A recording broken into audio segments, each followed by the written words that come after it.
Absolutely. Absolutely.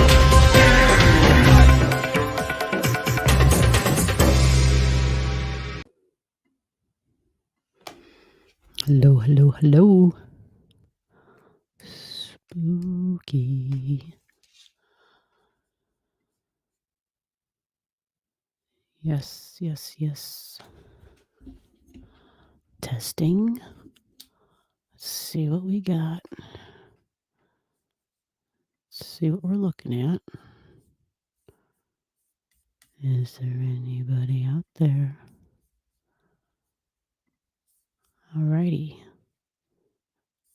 We are Saturday, October 29th.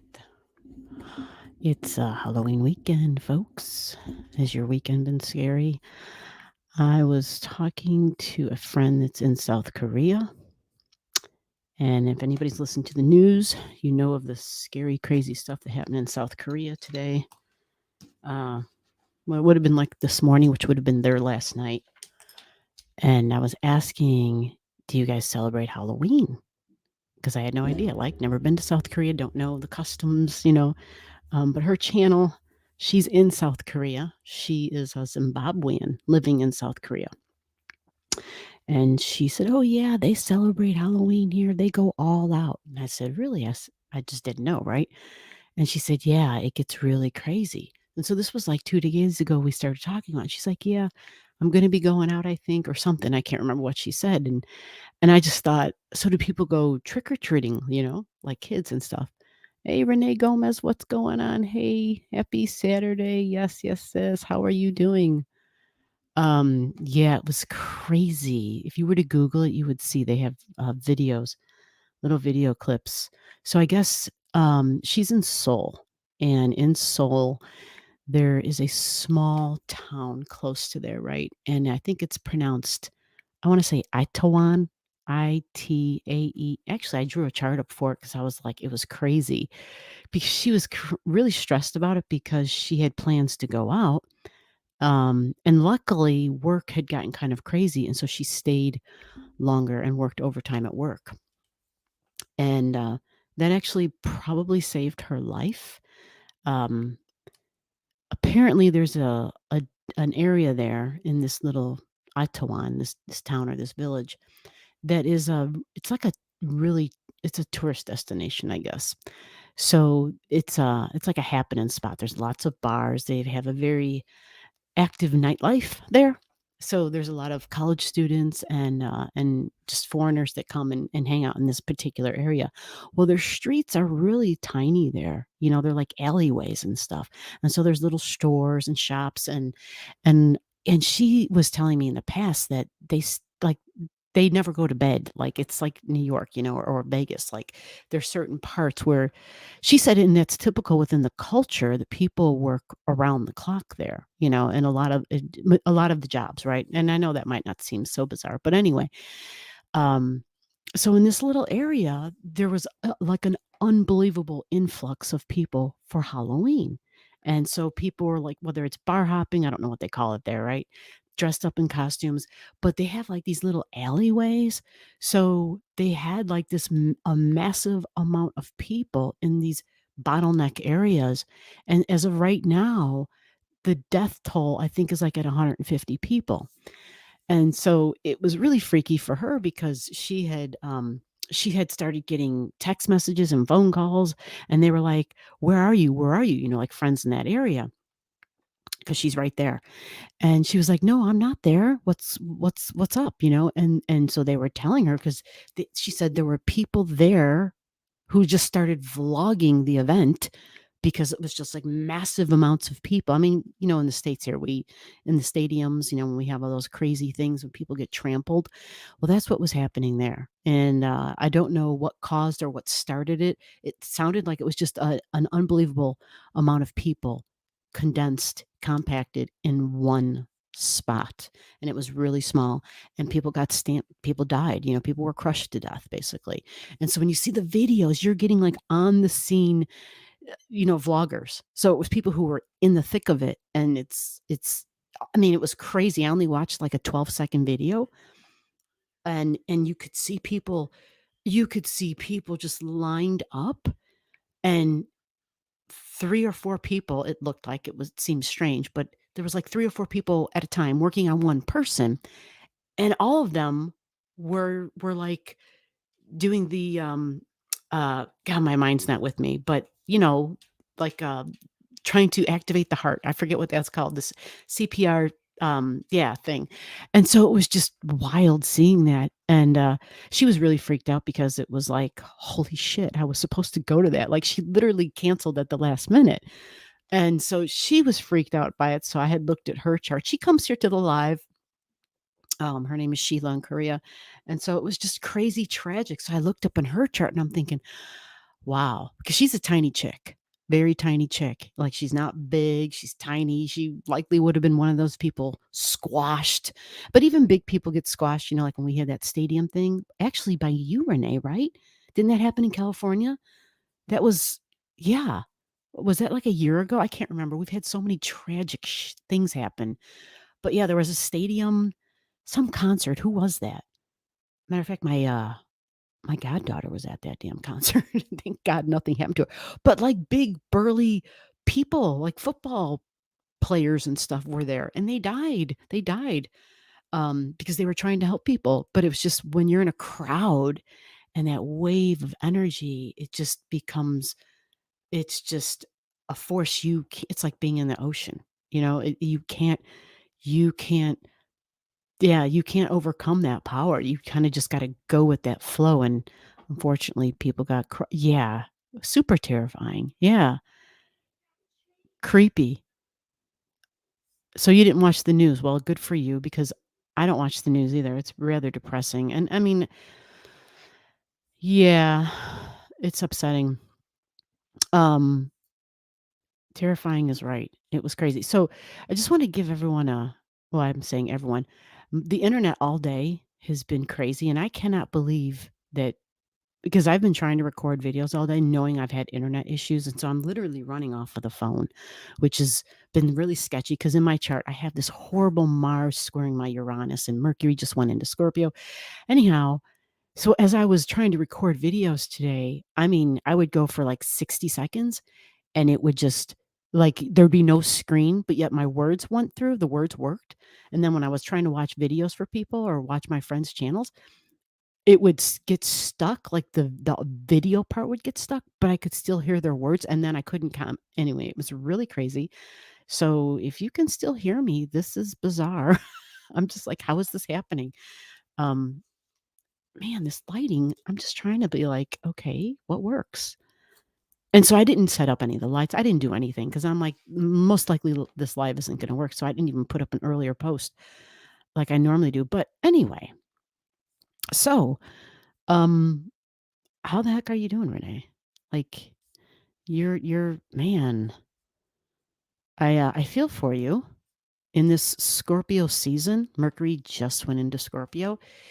It speaks to talking about pains and hurts and stuff that was tragic and, um, yeah, and that might not be something, people wanna do right now. I mean, it just seems like we're in a cycle of intense stuff in general, just in general, even if you're not someone who just went through crazy crap. And for anybody listening, yeah, I haven't shared your information with anybody, Renee, just because, like, but I know people in the live, we were saying prayers for your sister, and so I still keep saying my prayers, and that she is, like, as you said, I like that, rest in paradise. Absolutely, it's coming through great. Okay, that's amazing. 'Cause I even went back to look at the recordings I did, and I'm gonna have to probably put video or pictures straight over everything, because all I could hear clearly were my words. Nothing on the screen came out, and I did, like, 2 videos, that was as far as I could get. Um, Gemini, rising, Libra, Sun, Cancer, Moon. Wow, this person just jumped right in. Well, hello. Gemini, rising, Libra, Sun, Cancer, Moon. That is your name. Wow, that's that gets right to the point. That's awesome. Oh gosh. Yeah, I'm so sorry. I'm a wreck. My tragedy was as hard as it could be. The only thing that is great, if you can use the word great associated with a tragedy, is, that it's a quick process, that it's not a delayed long thing, and I know that might seem insensitive. Um, I had 2 family members. It's Daphne. How the hell are you, Daphne? I'm so glad you're here. I was hoping everything was going well for you. I kept thinking about, I'm like, "Oh, that girl must be working her butt off. They threw her ass on 3rd shift or something." Um, so Renee, her sister passed. We were praying for, um, I think, yeah, Melissa Hope, right? Hope, the middle name. And, so yeah, condolences and prayers and all the good things. Renee, you and I have already communicated together. But yeah, I can't say I completely understand. I mean, I do and I don't. Because nobody understands, even if you've lost people. Um, but I've lost a sister, and I come from a family of 12 actually. So there's a lot of us. But the sister that I lost was number 7 in the count of of 1 through 12. And I'm number 8. So in that lineup, she was my big sister, even though I had more big sisters, but she was the one right above me. And it was a it was a life-changing thing. It was a shock and a surprise. And I'm only sharing all this, maybe it's relatable for you. I know the thumbnail says scary, but nothing's more scarier than the real life tragedies. I mean, seriously, right? Um, and so I can understand, you know, some of it. Um, and God, I can't even, it took me a long, long, long time because the way it happened with my sister was just crazy. It was an automobile accident, but she didn't actually, she her life as she knew it ended that night. It was on Christmas Eve, and from the moment the car struck her car, she was in a coma, and she was in that coma for nearly 25 years. And so, the first 5 years of that, it was it was like you tried to be optimistic. You tried to be like, "Okay, yeah," and she was very young. She was 23 when it happened. So, it was like, well, she's strong, and anyway, you just have all the optimism and the hope in the world, and not to mention you just go through in your mind. Anyway, I feel for you. I remember those days and the tragedy of it, and the nights where you didn't wanna go to sleep because it was like it wasn't good either way. Going to sleep didn't help, and waking up didn't help, and it just was like a nightmare no matter what I did, and it seemed like the only thing that helped was to keep my ass busy and to, like, be working, even though it was hard to function, which it was really hard to function, but it was like I had to do something that I don't know, that just gave me a break from that. Um, so it was just nuts. It was a nuts time, and she passed she passed in 2016, actually. Yeah. And so that was actually a relief because, like I said, she'd been in a coma for nearly 25 years, and she was 23 when it happened. So it was insane. It was absolutely insane. And it's hard. It's freaking hard, man. I'm a wreck. Yep. I'm sure, and it's difficult stuff. I'm I could pretend, like I said, to say that I completely understand, but I don't, you know. I can only say that I've felt tragedy in my life, and I would never want that for anybody else to feel it. Um, Especially when people are blindsided. Oh my god. That shit is just it's a nightmare. It's a nightmare. Um um I see you, Daphne. I see you. It was 3rd shift. Yeah, I figured. Daphne says, "I know about loss." Yeah, I would imagine that we all deal with that we all I don't think anybody gets through life unscathed. I don't. I don't think so. I'm this is a miracle that the internet's that I'm not having this problem. This is an absolute miracle. This must be because I really wasn't gonna go live. I was gonna post and be like, "Let's not try it." And then I don't know, just something said, "You know what? Just don't post early. Just start at 9 and see what happens. If the shit works, it works. If it doesn't, it doesn't." And, the fact that it doesn't work will explain everything, and I just thought, I anyway, this is bizarre, 17 minutes and we're still rolling, so that's good. Um, yeah, Daphne says, "I know about loss." That's the same order for me. She was 46. There were 5 of us. Oh, Lord, I walked her through hospice. Yeah. Well, yeah. My goodness, that's an emotional roller coaster for so long. Oh god. You know what was the worst? It was I mean, one of the things that saved me and helped me through a lot of the processing was, and it actually didn't happen until well, there were a few things that happened, but the real thing that really, really helped me was when I started journaling, I started writing. That helped me a lot, and I didn't realize it, you don't know it until you're doing it in the thick of it, and so when I started writing it all down, I realized, "Holy crap." Like, it just it helped me to process, it helped me to process the stuff. Um, yeah. So, she was that's the same order. So she was older than you? She was right above you? Yeah, I've never had to walk anyone through hospice.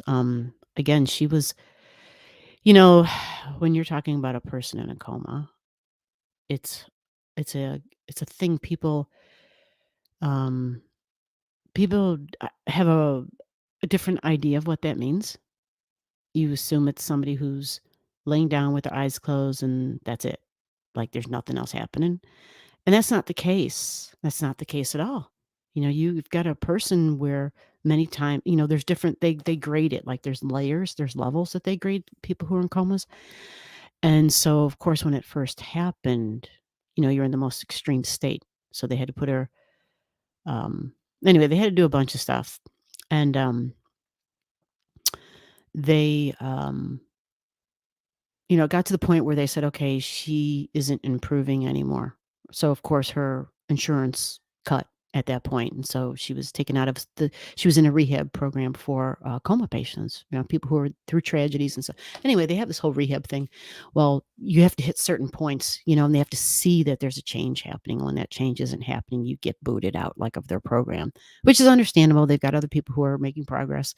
Anyway, so she came home. She came home, and my dad took on the responsibility of looking after her. So, it was really wild because, um, her eyes would be open, but, when you're looking at somebody and you can tell whether there's, like, lights on or not inside, right? And so the eyes were open, but there was no tracking, there was none of that would happen. And, um, and then that was it, like, there was absolutely no other function that we knew of. So, yeah, he took care of her, and then he had an accident, and the accident he had, it was bizarre because they were similar accidents. I mean, hers was in a car and automobile accident, but it was tragic, unexpected, shocking. My dad's accident actually happened in Texas, of all places. He was building his house. It was a house that he was building for his retirement for my mom and him and my sister. He was gonna take her there, and so he had it all planned out. Um, but he was up on the roof. He was a very physical guy. He was, you know, up to the day he died, he jogged 9 miles a day. Like, my dad was really physical, right? So, he was on the roof doing some work. He was pushing it. He went there alone and did the work, and he didn't have somebody with him, and anyway, He was up like 3 stories. Yeah, he was really crazy. He went he was like Jupiter, go big or go home, and so he fell, and he didn't have any safety equipment on, and he landed on the cement slab, and so it was fractures in the skull, just like my sister, and so they immediately, give you the drugs, and so anyway, he was like, a long story short, he was alive for a week after that, but he was not conscious at any point in time. Once he was in with the hospital, he wasn't conscious. So it was basically keep him alive with machines or unplug him. And what we saw, I think the history of what went on with our sister, but, she was younger, and so here was my dad. My dad was, like how old was he at that time? He was in his 60s already.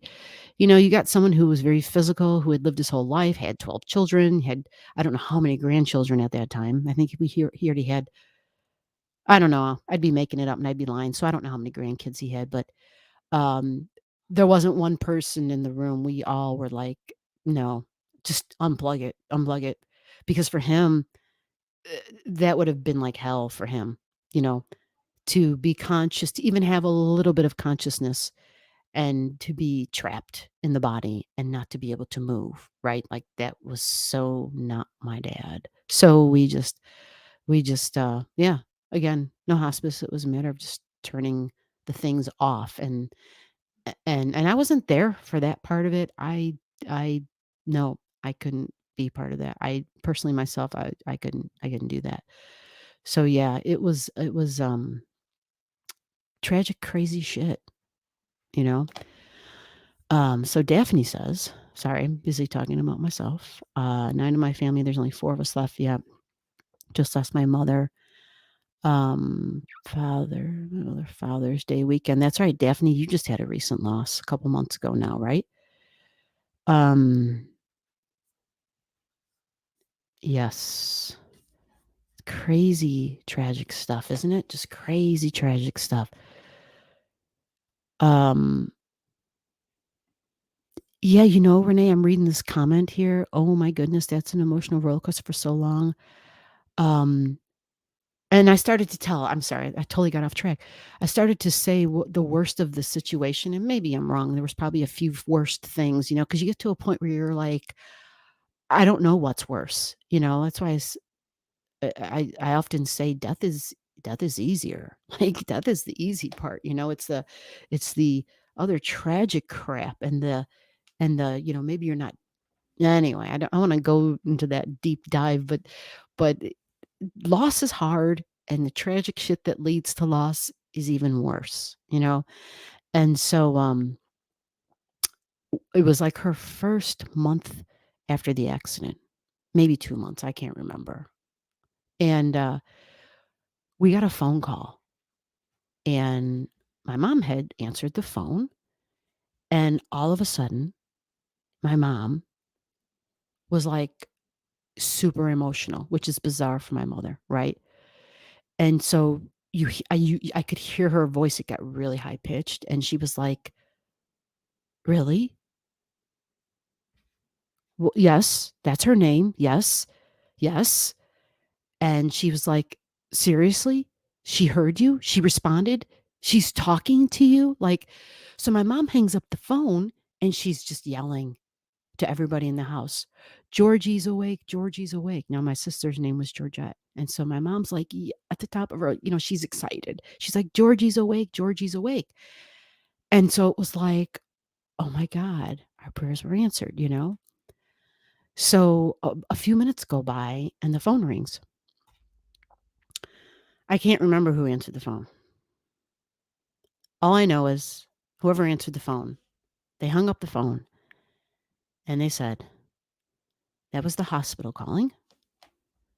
She's not awake." They were talking about the person in the other room because the whole ward, the unit she was in were coma patients, and so they had the wrong person. So that nurse made a phone call, or whoever made a phone call to the wrong family to say that your loved one is awake from the coma.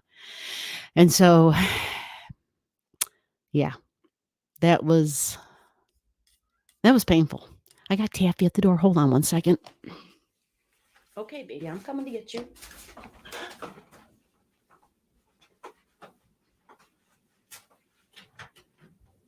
Okay, come on in. I was just burning some sage. I don't know if you're going to like it.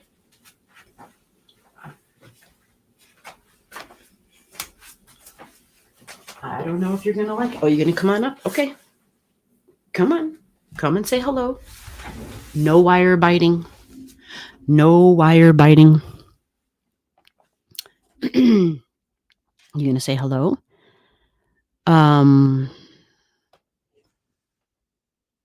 So Renee says, Daphne, I am sorry for your loss. Hey, hey, hey, that's a candle. It will burn, baby. Come here. Come on. Lay your butt down. You want to say hello? She's like, you can have my tail. Okay, thanks. Here, let's get a massage in. So, yeah, the realities of life are the scariest shit, right? We can only take a moment at a time. I cry at least once a day. Oh, Daphne, I'm so sorry. Yeah, it can be hard. You got to try to find a happy place and just, yeah, that's, yep. We have no other choice. We have no other choice. Oh, Renee, I'm so sorry. She was right above me. Yeah, it was really hard. And yeah, the whole hospice thing, I can't imagine being with her. I know Alyssa is usually here, and she lost her husband. I think his anniversary. His anniversary might be tonight. Bud's backyard. There's Alyssa. There's Bud's backyard. Oh my God. Bud's backyard. How the hell are you? He's probably not here any longer, but Bud, boondocking with Dennis is looking for you. I heard that on his video this morning, so I just thought I'd share that with you. He's concerned. We'll just say it like that. So Bud showed up, which means Bud's alive and well. Good to see you, Bud. That is Texas checking in. Texas, I know, isn't that crazy? Texas, right? Spooky. Taffy's got her butt in the air. You see this? This is her butt. Wait, can you see? Yeah, this is her butt. Her face is like way down here. Her butt's like way up here. She's like, rub my butt. Okay, Taff, I got you. So I was just talking about you, Alyssa. We have, yeah. Yesterday was the anniversary celebration of life 1 year ago. So, Alyssa, I was bringing that up because, well, this is the really spooky hour. It's not, I know the thumbnail, I should have changed it, but I didn't think I could go live tonight because the internet has not worked all day. And we're running off my phone and I have no idea how this is working, but I like this is miraculous. Honestly, I tried to record and that wasn't working. The screen anyhow. So I brought up your hubby and your loss because, well, Renee Gomez is here and we were praying for her sister, Melissa Hope. And Melissa passed on, I think she said the 15th of this month of October. So it's very, very new. It's very, very raw. And yeah, it was her sister right above her. And I was just sharing my story with my sister right above me. And yeah, just some crazy, really spooky stuff. Really spooky stuff. Tiff, you coming to make it better for us? Yeah. Lighten the mood. Give a little laughter. Yeah.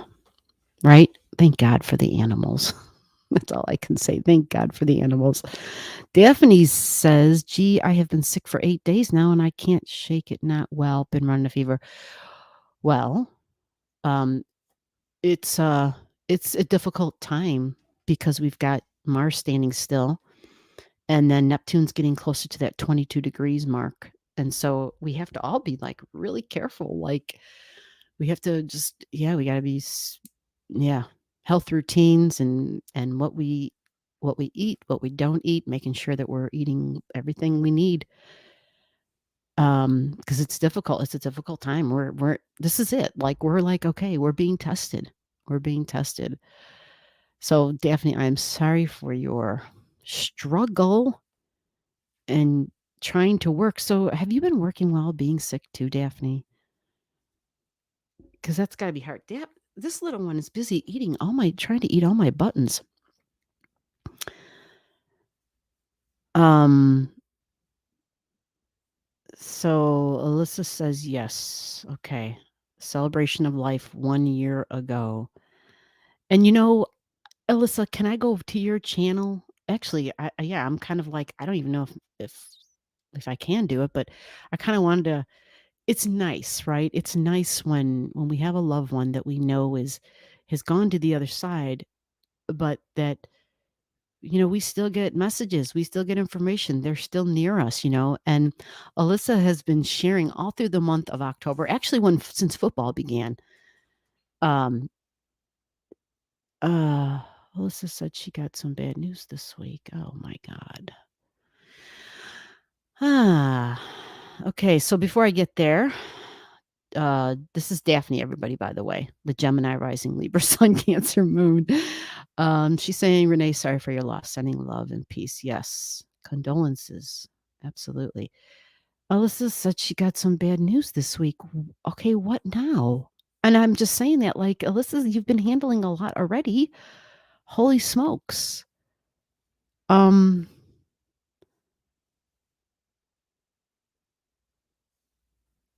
so you have been working sick. Yikes. A few days I work, but it's hard doing third shift. Yeah. So are you a person who can handle third shift? Some people love that schedule. My daughter did not pass her final. She will not be graduating in December. What? What the hell? That is bad news. What happened? Hey, hey, hey, don't eat that. Oh, Taffy? Okay, hold on a second. Oh, now she's going to go because her person is out of the shower now. See, she uses me. She's like, I got to go. All right, let me go get the door for her. Hold on.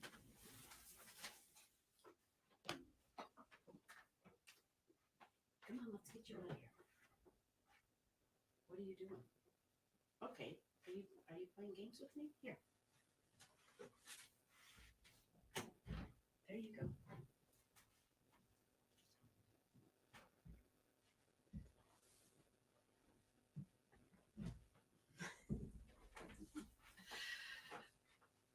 Oh.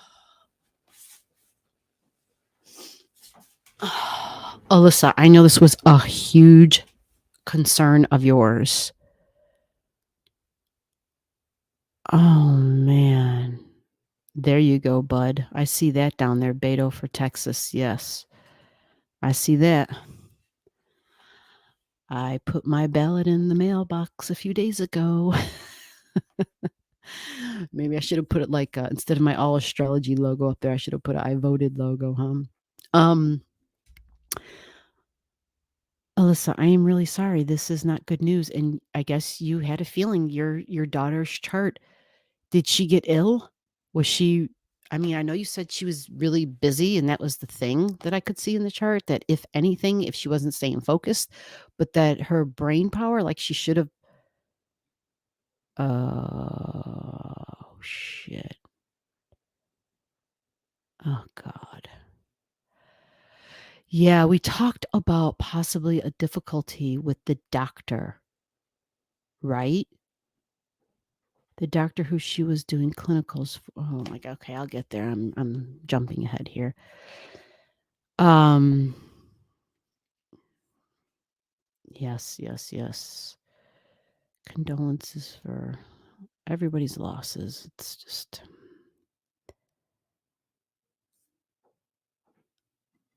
um and for Alyssa, yes, yes, yes. So let me get that up there, bud. That's right. Oh, Bud's showing us that he's hopefully hopefully at the Port Aransas or something where he can just chill on the beach. Um, so the doctor who she was doing the clinicals for said he could not pass her and that she was not ready to graduate. So was she shocked by this? She had to redo the semester.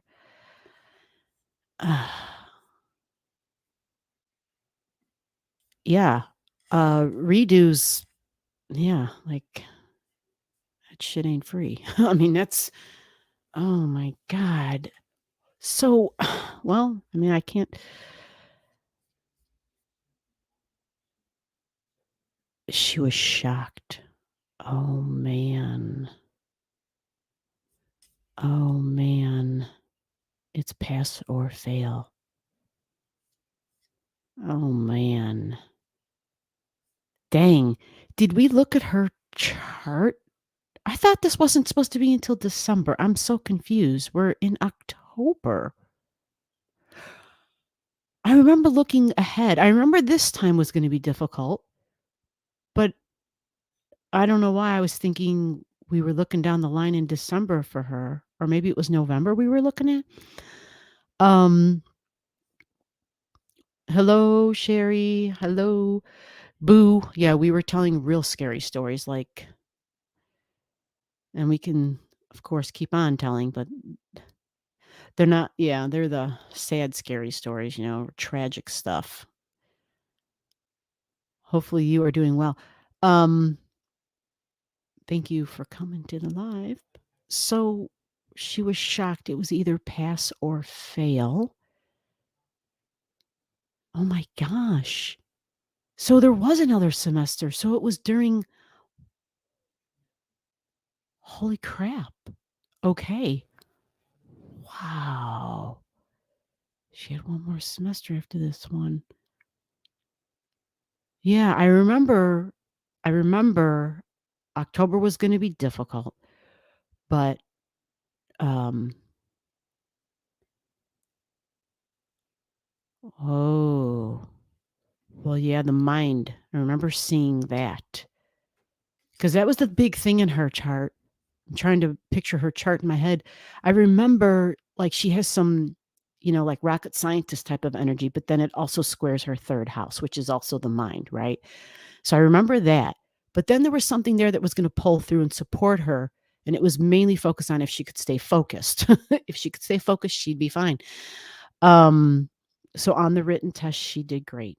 But on the clinical portion, which is when you're actually in the clinic working, he did not pass her. Damn. Well, in all fairness, I remember that part. I remember the doctor she was working with. I remember the oil and water energy. I do remember that. I remember seeing that. Um, so I'm really sorry because I mean, I don't know for sure how your life was going to change. Um, you're all living together and you're taking care of the kids, your grandkids. Um, but hopefully, yeah, hopefully, I don't know, man. It's just, yeah, so sorry. Like, I know you were really ready to do you, but I don't think that was going to happen either way, to be honest, right? Because you're all in the same home. I don't think that was going to happen. I'm just trying to mess around with these darn lights. So that's unfortunate. So the spooky live just gets even spookier. It just gets even spookier. So, um, is Sherry still here? Did she? Yeah. So yeah, our evening started off, Sherry. I know you kind of just got here, but to get you up to speed of how we all began, we started kind of really talking about loss. Yeah, and death. People passing on, loved ones. And the reality that, and I shouldn't say the reality because it's not everybody's reality. Not everybody believes that life goes on. Some people believe that unless you're in this body, that's all there is, and nothing goes beyond that. But like I was asking Alyssa if I can go to her on her page, on her YouTube channel, she has I know I started telling this story and then I went and started telling another one, sorry. But she said since football season has started, her husband has been communicating with her. And so before her husband passed, let's be clear, her husband was in hospice for a while. And so Alyssa was taking care of that at home with him. She had also been taking care of him because he was, I want to say, in renal failure, right? Kidneys or whatever. I'm not sure. I could be wrong. Um, anyway, she was there doing it, like by the side, taking care of everything as much as she could do, right? And so when it got more serious, then then it was the hospice point. But so they had talked about it. It was like, okay, this is happening. Like I'm definitely, I'm going to be moving on. And so they talked about him being able to let her know that he's still around. So, since he was a big fan of football and he loved watching the Bears, and so when the football season began, she said on Sundays her television set would just turn on. And basically it was, either when the Bears were on or when football was on. She's told the story the past few times, the past few weeks of each of the lives. And yeah, we started Halloween early here because it's like my favorite time of the year, right? That's just my thing. And so for the last few weekends we've been watching all the spookiest stuff that we can. And so this Saturday Night Live is the real spooky stuff, And I started talking about South Korea and the tragedy that just happened there. It was a Halloween bash, basically, and I guess I don't know how to pronounce it. Itaewon. Sheila in Korea had plans to join in, right? It's like Halloween festivities. You go to the busy part of downtown area, whatever it is, and they've like bars are open, businesses are open, and people are dressed up in Halloween party, whatever costumes, and just having a good time, right? But it's a lot of people in a very, like alleys. They call them alleys, so they're small. It's not like your major street front like you would think. They call it an alley, right? And even Sheila was saying that. She was like, they're really small areas. She's like, they're like might be little shops, but then she was describing it as little areas that were almost like staged, like there's nothing actually there, but it's just kind of to enhance the area. Well, they had an unbelievable amount of people. Mars and Gemini. Remember, everybody, Mars is out of bounds now. It's officially out of bounds today. Right. And this happened today. And it's in Gemini, which is your local community, your neighborhood, the market down the street, right? So it's not about fear. It's just about saying, just be smart, be wise in your choices and where you're going. Mars is really assertive and aggressive. And so it doesn't always have to be, somebody with a weapon. This was a large amount of people crushing each other because there was a bottleneck. And so right now the death count was like at 150 people, I believe, the last that I checked. Um, anyhow, so tragedy, the scariest spooky thing there is. Um, so okay, so graduation won't be till March. She's moving to a different doctor. Thank you. That is the main thing. Move to a different doctor. Her chart showed right. Uh oh man. Okay, the only reason I'm saying oh man is because in her chart, not just her chart. Okay, the pain in the ass thing is that it's the same Mars. Mars is going to stay where it is in Gemini until March. Yikes.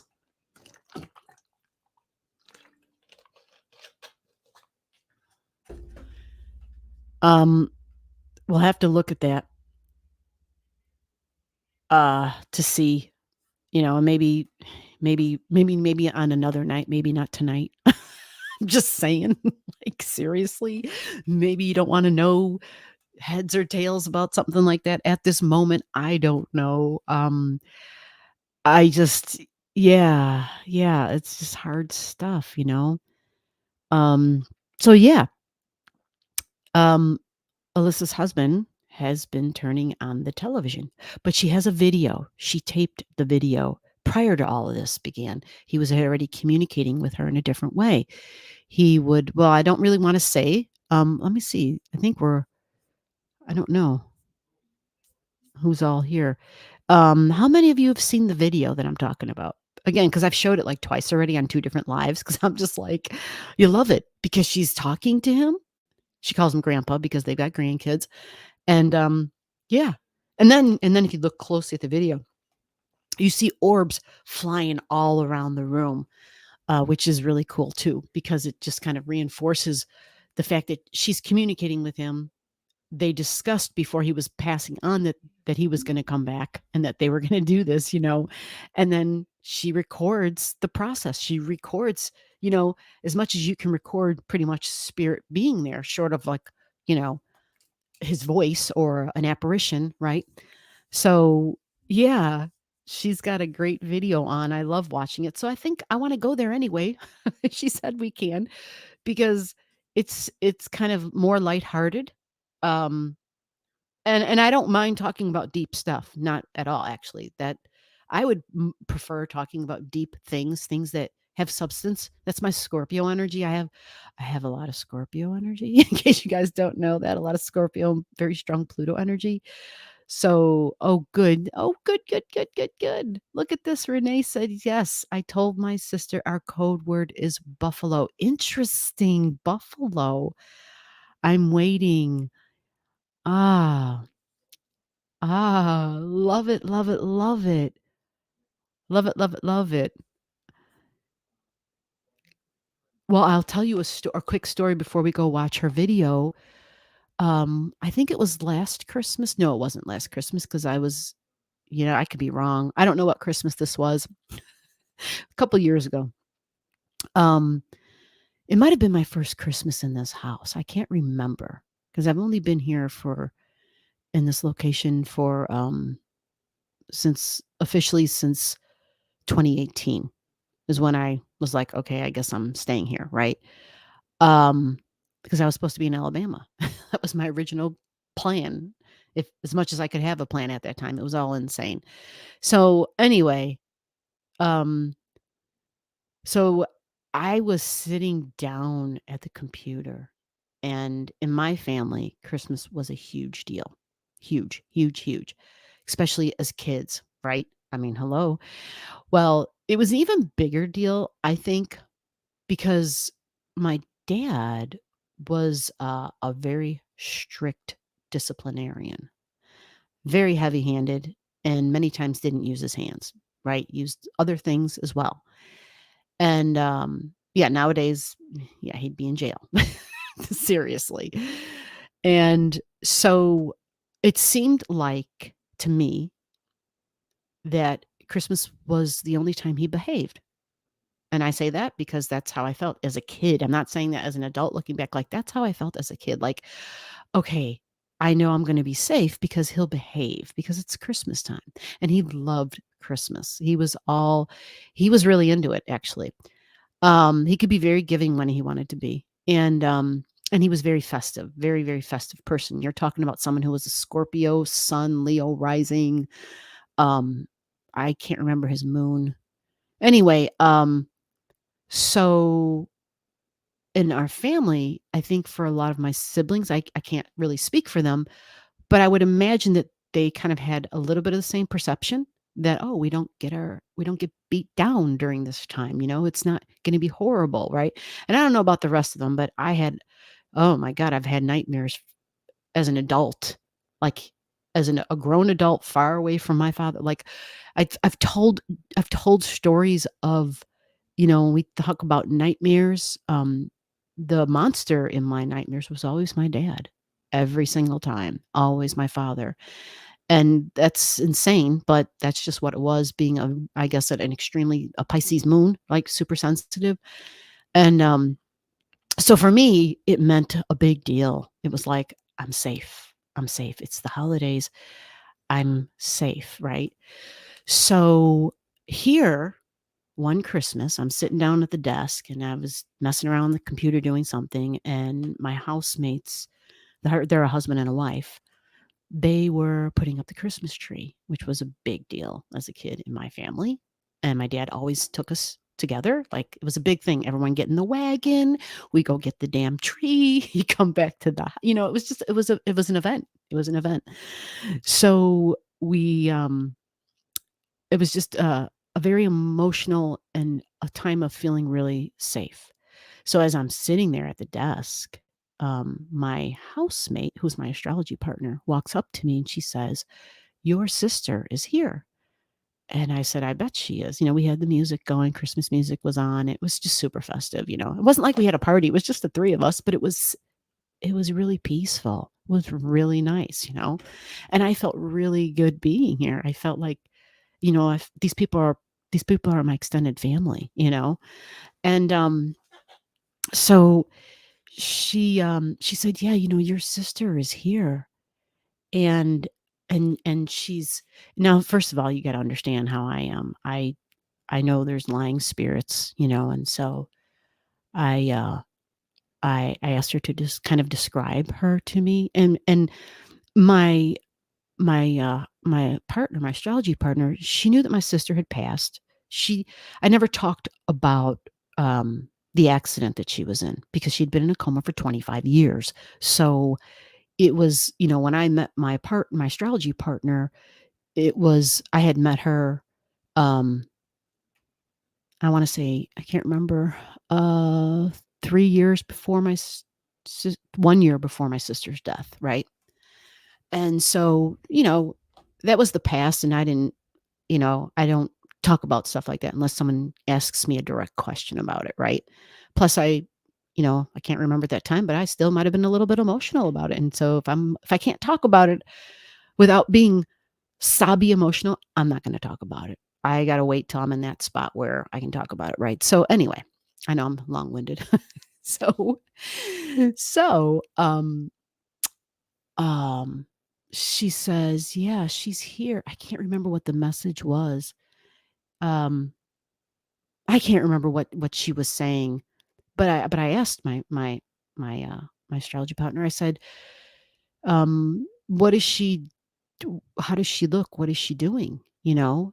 And she said, "Well, she is showing me a coat. She's in her hands. She's got her arms outstretched and she's showing me what looks like it's like a brown coat. It looks like it's a leather coat." And I said, "Okay." She knows. That's my sister. You're right. That is my sister. And she said, I forget what the message was. There was a message from my mom and just that she was good. She was good and she was happy. Do you hear Taffy at the door again? Hold on. Okay, mom.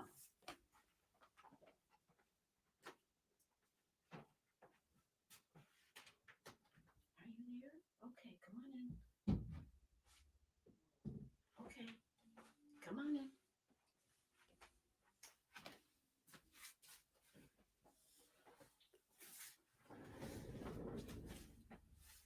Are you coming?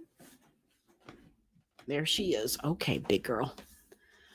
So, um, so I felt good about that. And it was just nice. It was just really nice. It wasn't, I've made my peace and I was good. I was in a good place.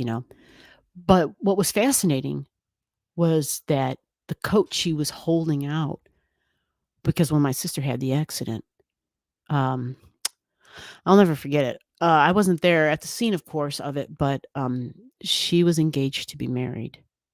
So this was Christmas Eve, and that following March, right, 3 months from there, yeah. Like they already had the hall paid for and everything. Her and her fiance were engaged to be married. So on the night of Christmas Eve, she came running up to me. Her and her fiance were going to midnight mass, and I was still in the house. I don't know what I was doing. Everybody else was at church or whatever. Remember, I have a big family, right? So, me being the rebel, I wasn't. And so she came up to me and she was like, "Look what so and so got me. Look what my fiance." And so she's like, she was really excited. It was this really beautiful leather coat, right? And yeah, so she was super excited about it. And that was the leather coat that he got her, and that was the leather coat she was wearing when the oncoming truck hit them, and yeah. So at that night or that morning, whatever, that middle of the night at the emergency room, her fiance, when we walked in, because the hospital called and said, "Well, hey, You might want to come up here because this isn't looking good. This person's probably going to die. So my mom and dad, anyway, somehow we all got there. We got there. And so the fiance was standing there just completely destroyed. He was fine physically, but just mentally destroyed. He was just standing there with the leather coat that he had bought her in his hands. Right. So I don't think I've ever shared that really with anybody, but it was just fascinating that our loved ones find ways to communicate with us if we're open-minded, right? If we're willing to have that line of communication open. Okay, Alyssa, let me get to you. I apologize.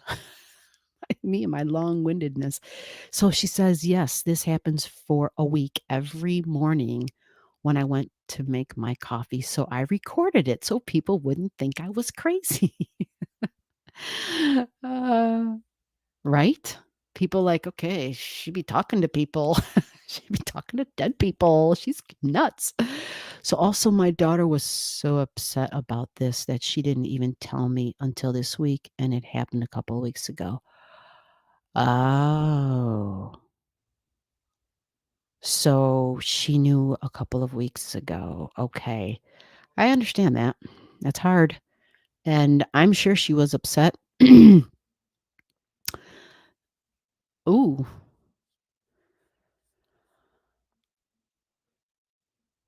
okay.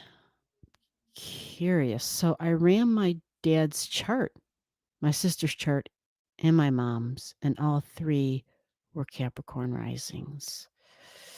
All different sun signs, but my dad and my mom's were only 1 degree different, born years apart. Oh, okay. Wow. Well, what's really difficult about that is Pluto's in Capricorn. Yeah, that is a really dad. So just so everybody understands, Renee lost her father. Um, I think it'll be a year and a few months, Renee. Is that correct? It's been a while. And then now her sister a couple of weeks ago. So it doesn't get spookier than this, folks, right?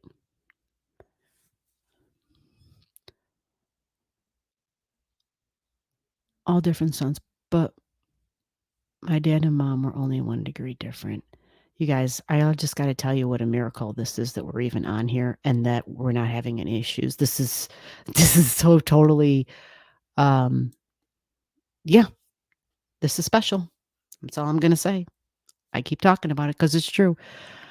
Uh this is crazy. I can't believe we're even live and that it's working. So now let's see. Let me skedaddle a little bit over to Alyssa's channel so we can watch the communication from the other side to this side, right? Um, so Renee, I'm not,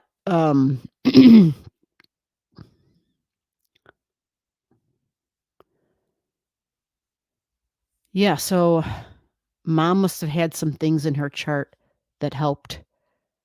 I'm sorry, I clicked on the wrong comment. I kind of wanted to find Alyssa's.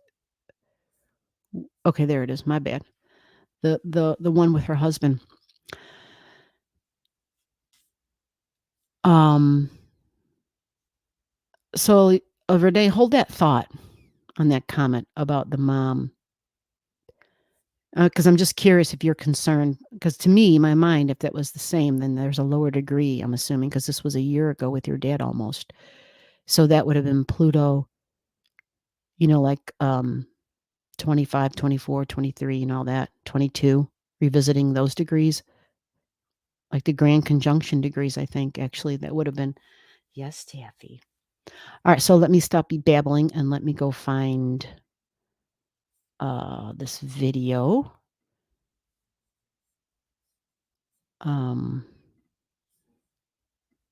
Let me go find this video right here. How do I do that? I know how to do it. I'm a big girl. I can do it. Um, I need to put your video. Alyssa, what's your channel again? I'm so sorry. Um, Is it the same? Is your channel? Oh, it's the channel name right there. Alyssa. Duh. I'm sorry. I have brain problems sometimes, you know? I don't know about y'all, but today's been a really bizarre day for me. I mean, other than all the craziness, it's like I feel um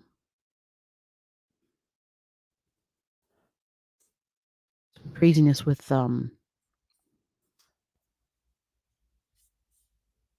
like the Mars standing still and Gemini in the brain. I'm telling you. There you are. No, that's not you. It's so weird how there's so many. Is yours 2 S's? No, it's 1. That's why. Okay. Okay, hopefully that works. There are still a lot of Alyssas. Even though yours I out there, that's got to be you. That's not you. That's somebody else. Same spelling, Illisa. That's what makes it difficult on YouTube. You got to have I know yours is just for your private use. I know that. I'm just saying in general for people who have channels who are actually trying to. What the hell? I should have saved it. I should have yeah, let me come back over. Is it just your name, right? Yeah, there's nothing else on it. What the frick? Oh, it's lowercase I. My bad. My bad. That's why. Lowercase I. Taffy is like so happy. She's laying down. She's got her neck hung over on my wrist, and she's just happy as can be, which is good. The girls have Zoe's appetite has changed in the last few days once Mars started slowing down and going out of bounds. I don't know about the rest of you and your pets, but I've been in touch like with Cassie. We've been talking about her kitty cat. And Zoe and Taffy's appetites have really increased big time.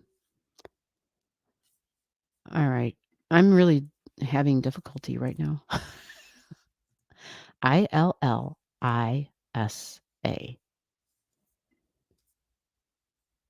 Yeah, that's how I spelt it. Okay, let's try it one more time.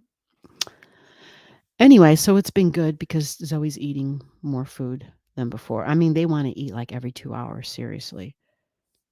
Oh my gosh. You know, YouTube, I have it spelled correctly. And yeah, let me try something else so you guys can see like I'm not full of beans. Yeah, you see this? You see what's in my thing? I don't know if you can see that. I have it spelled Illisa. Right? That's the way it's spelled. Illisa. And yeah, they give me ELISSA. Why? Because it's got 282 million views, even though I specifically have it spelled correctly, right? For that reason, but they keep recommending all of this crap. I know you're here because we did it this way before and it eventually comes up. But the point is, they put you through all this crap. And it's like, but that's not what I asked for. They need to do some work on that. Seriously. Wow. That's a capital I, a capital I. I think our neighbor's having like a Halloween bash. There it is. Oh, look at she's got it right there. All right. But turn that light back on. Oh, let me turn that up. Grandpa, turn the light back on for me if you're here. Grandpa, I'm sorry. Let me move that. turn the light back on for me. Let me get out of there. Come on. Does that help? Oh, it doesn't matter. You've done it like 3 times now. Turn it back on.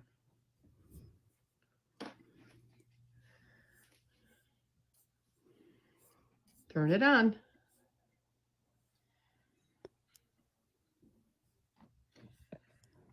trying to see if I can expand it. Turn the light on, Grandpa. Oh, it's like a short, so no. I never gave it a thumb. What You've the done hell? it like 3 or 4 times already. Come on. Yeah, I can expand it. Here we go. Yay, I figured it out.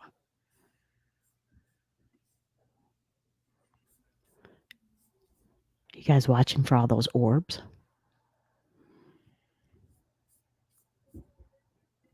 Oh my God, they Turn are it getting back loud on. over there. They are having a Halloween bash. There you go. Thanks, Grandpa. Are you going to leave it on or are you going to turn it back off? You can turn it off if you want to.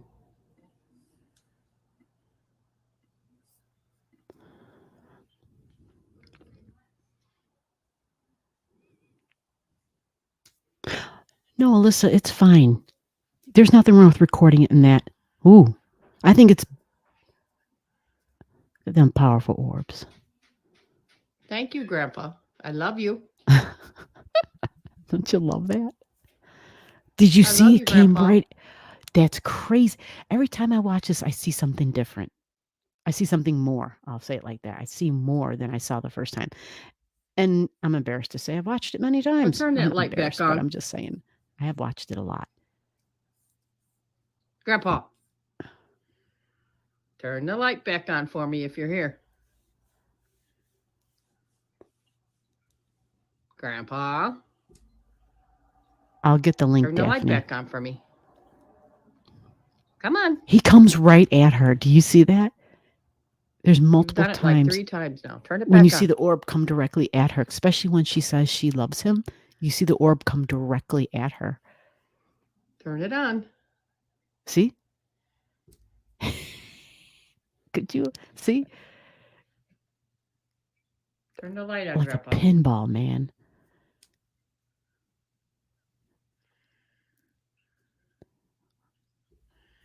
You've done it like 3 or 4 times already. Come on.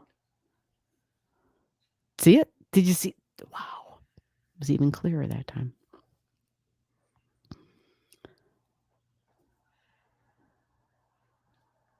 I love it.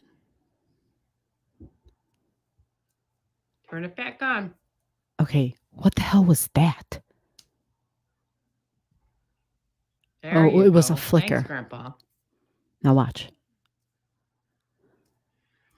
Are you going to leave it on or are you going to turn it back off? Wait, how much time is on this? Let me see if I got it right. You can turn it off if you want to.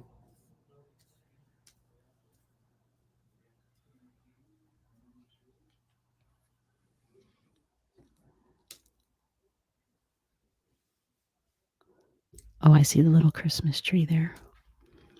I love that. Like a little. Thank you, Grandpa. I love you. Did you see that? Grandpa. Wow. That is just, I love seeing that. Love it, love it, love it. It's just awesome. Yeah. No, there ain't nothing wrong about the way that you recorded it. That was awesome. You captured it. You captured it, man. You got it. You- um,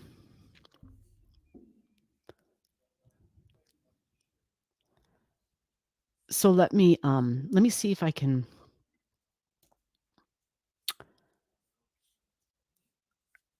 go to her channel and get her. I can get the share and I'll copy that link for you and I'll leave it in the chat. Daphne has said that she has tried to find it herself. Yeah, I'm sure looking through it on the screen from me, I still can't believe like that we have the internet. This is so wild. I've been going crazy all damn day. Here is the link for Alyssa.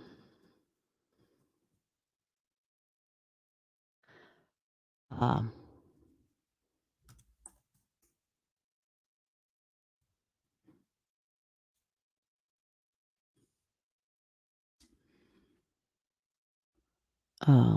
There you go. There it is. So you can go to her channel and check that video out, and you can see the spirit, her husband, and it's his 1-year anniversary. Yep. It's pretty freaking awesome. Oh, look, it's Sheila in Korea. Sheila, I was talking about South Korea and all that craziness, girl. Oh my gosh. And how your chart. Actually, I didn't get to talk about your chart to anybody, but we kind of started the live with just talking about scary, spooky stuff. Like, there are much scarier things than actual death. And sometimes it's the pain and the suffering that leads to it and sometimes some tragic shit. And so this has been a night of, a lot of people have shared some stories here, some just hard times, really hard times. I know, Sheila, I saw the last number I saw was at 150. Sheila was just started vlogging about it this morning because she's like, I can't go to sleep. Like I can't go to sleep. This is, she was supposed to be there. Um,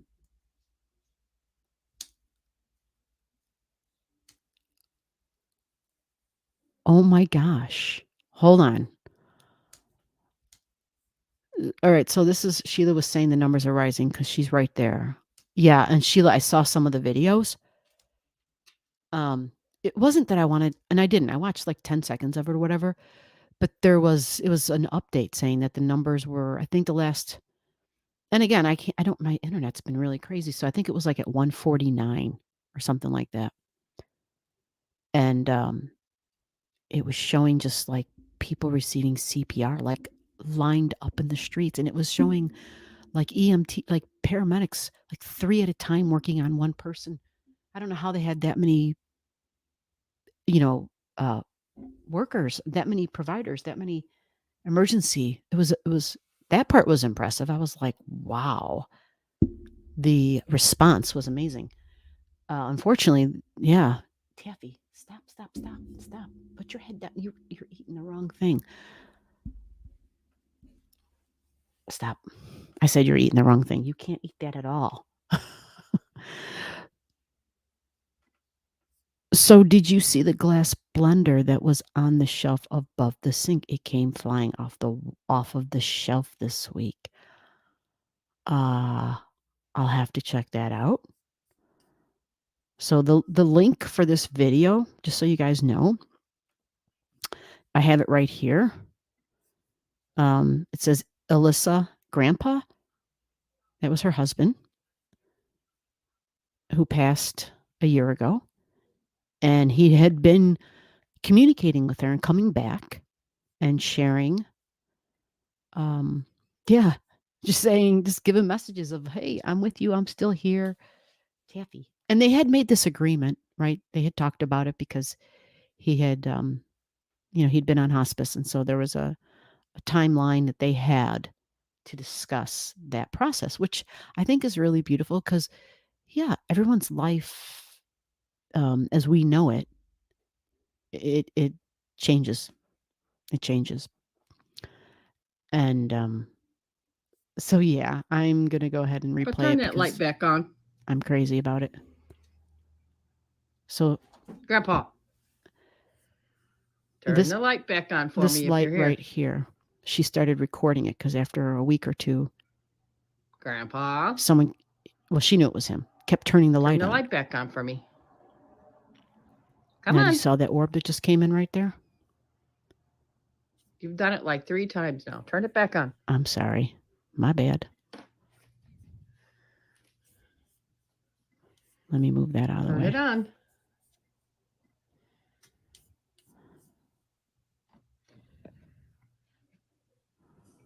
Turn the light on, Grandpa.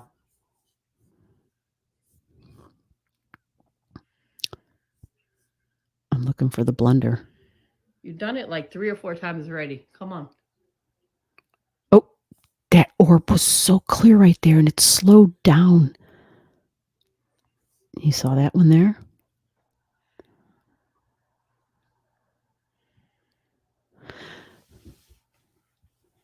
He Turn it flickered back it. on.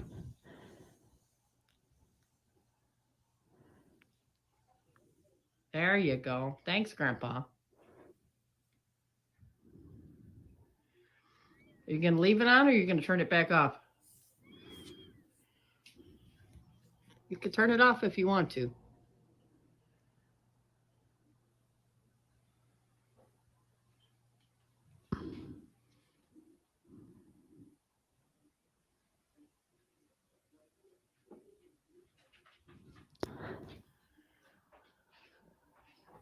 That's what's great about this. Thank you, Grandpa. The I love talking. you. Watch. See that? I love you, Grandpa. Yeah, that was pretty wild. So I'm assuming it was to the right-hand side on that wall. I don't know. But last week it came flying off the wall. So yeah, that's just awesome. I love that. I love that the communication line is open and Daphne said, I believe. Yes.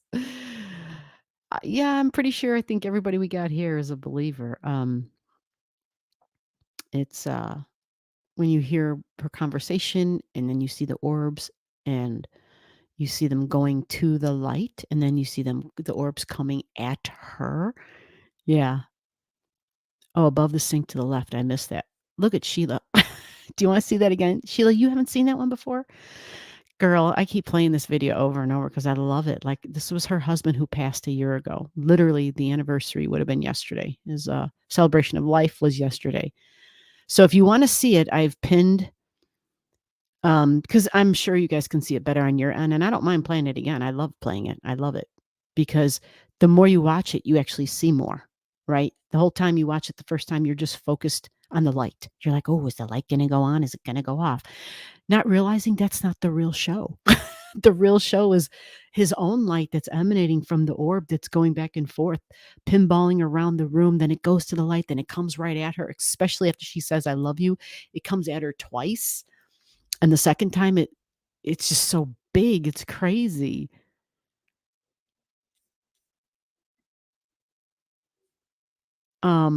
So let's go to it one more time. John is a show off, huh? You show off, John.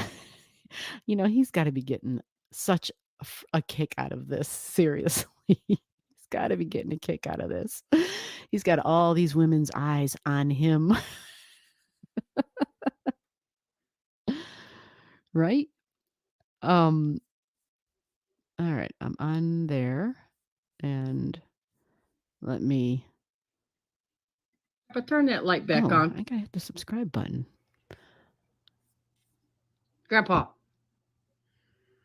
turn the light back on for me if you're here. Grandpa, turn the light back on for me. Above the sink to the left. Come on. You've done it like 3 times now. Turn it back on. Hear everybody in the other room. They're trying to get the internet stuff taken care of. Turn it on. Did you see that, Sheila? Did you see the orb there?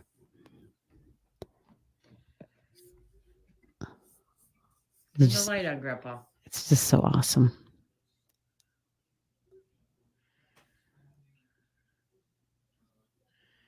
You've done it like 3 or 4 times already. Come on. Did you see that down there?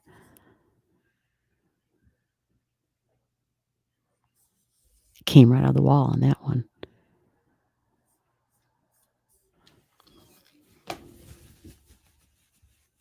He made the light flicker on. There. He almost got it. There you go. Thanks, Grandpa. Are you going to leave it on or are you going to turn it back off? You can turn it off if you want to.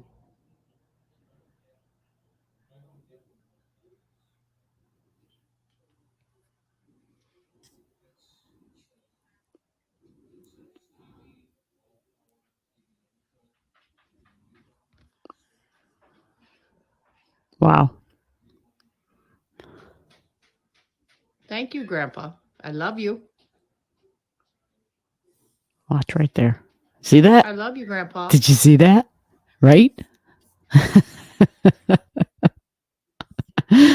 Is that the awesomest stuff or what?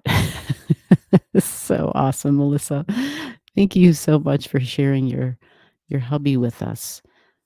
That was just so awesome. And so you said last week the heavy glass blender came off of the shelf. Taffy is really doing a thing with me. So there are also some orbs right in the beginning when I start filming. Ah, she said, I saw it. The glass was actually on its side on top of the blender. The glass was actually on the side on top of the blender. I don't know. Oh, she said yes. Sheila says yes. It's my first time. And then yes, he's definitely would have loved the attention. You are the star of the show, brother. You are the star of the show. It's just more fun and means so much more when we're like, like we could go to those other channels and watch that stuff like I've been doing for the last 3 weeks, but it's like we didn't know those people. And I don't really know Alyssa, but we've been talking, you know what I'm saying? And yeah, it just means so much more to see it from folks where it's their loved one, right? And they're people that you are talking with. Like it just means so much more. So yeah, it's just really awesome. Sheila said, "Yes, I saw it." Yes. And I watched it many, many, many times. And and it never gets boring for me. It's never boring. So Sheila, do you wanna see your chart? Because I had mentioned to her earlier that I looked at her chart surrounding this event that happened in South Korea today or this morning, which would have been her last night, right? Am I correct on that? Um, so I'm glad that you popped in because I wanted you to see it because I was trying to explain it under her comments under her video when she was talking about just the tragic shit that was happening and that she was supposed to be there and that kind of at the last minute she was at work later than she I guess had planned or whatever. And I didn't know you normally work on a Saturday and you were at work until 7 o'clock at night. And um oh, thank you, yes, yes, yes, yes, yes, yes. So yeah, I had looked at your chart because I was just like, it's crazy that Sheila wasn't there. Like, yeah.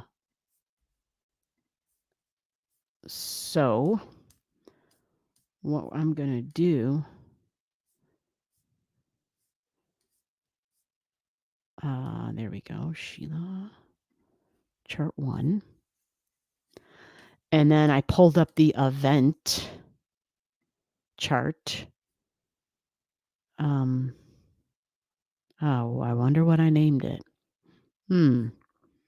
Damn. Hopefully I put the name of the place.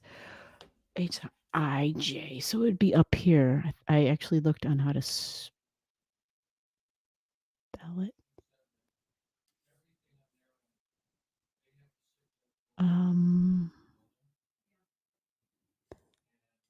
um,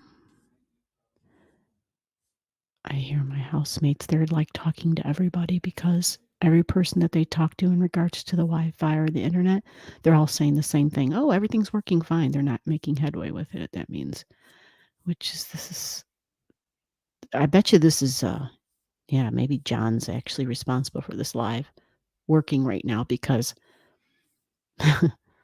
well, John, I could have used your help when I was trying to record videos today. I couldn't even record. It was crazy. That's why I can't believe that we're still here. I really didn't think I was going to put a post to say I'm canceling because there was no point. I had such difficulties all day long, and because we're running on the phone's Wi-Fi, and um, okay, I have to focus now because I have to find that chart. I already created the chart and everything.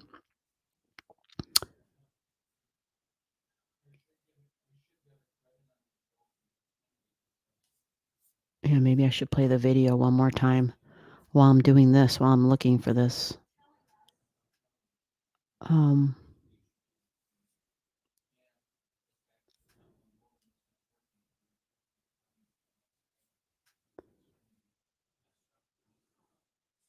You know what?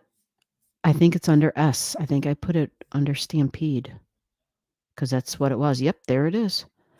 There it is.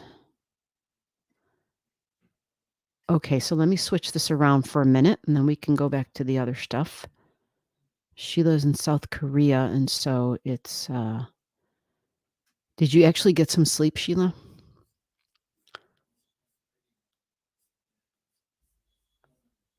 She was just like, "I can't sleep." She had a friend, by the way, I didn't even share that part of it. That's what made it all crazy.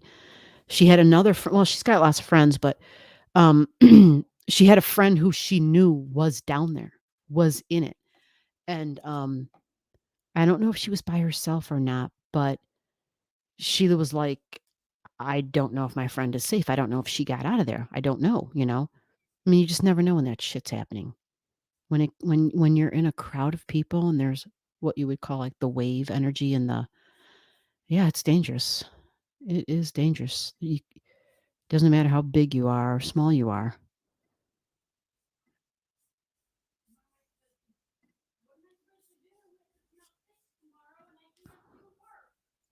Oh my god.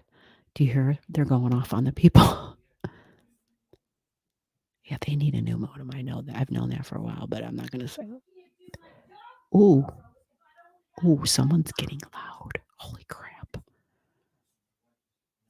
Oh, she's getting loud because he's on the phone with the service people. Anyway, sorry, guys.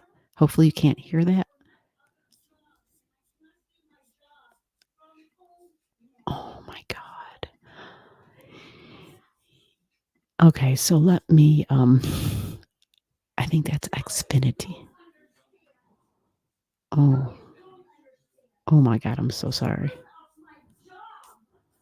Um, so Sheila said, "I had a deadline, so I had to go and work on Saturday." Oh, gotcha. Gotcha. I had a deadline, so I had to go to work and work on Saturday. Thank God. And it's probably best that you worked long and hard all day and that you were tired. She said, "Yes, I kept sleeping and waking up." Ah, I know. I know that feeling. I was kind of talking about that earlier in the live. So let me get this bigger so we can see how this works. And I was explaining to her that I don't know if you guys can see this. Is this too bright? Let me take this down a little bit. Maybe that'll help. If that helps, let me know. If it doesn't, let me know. Um,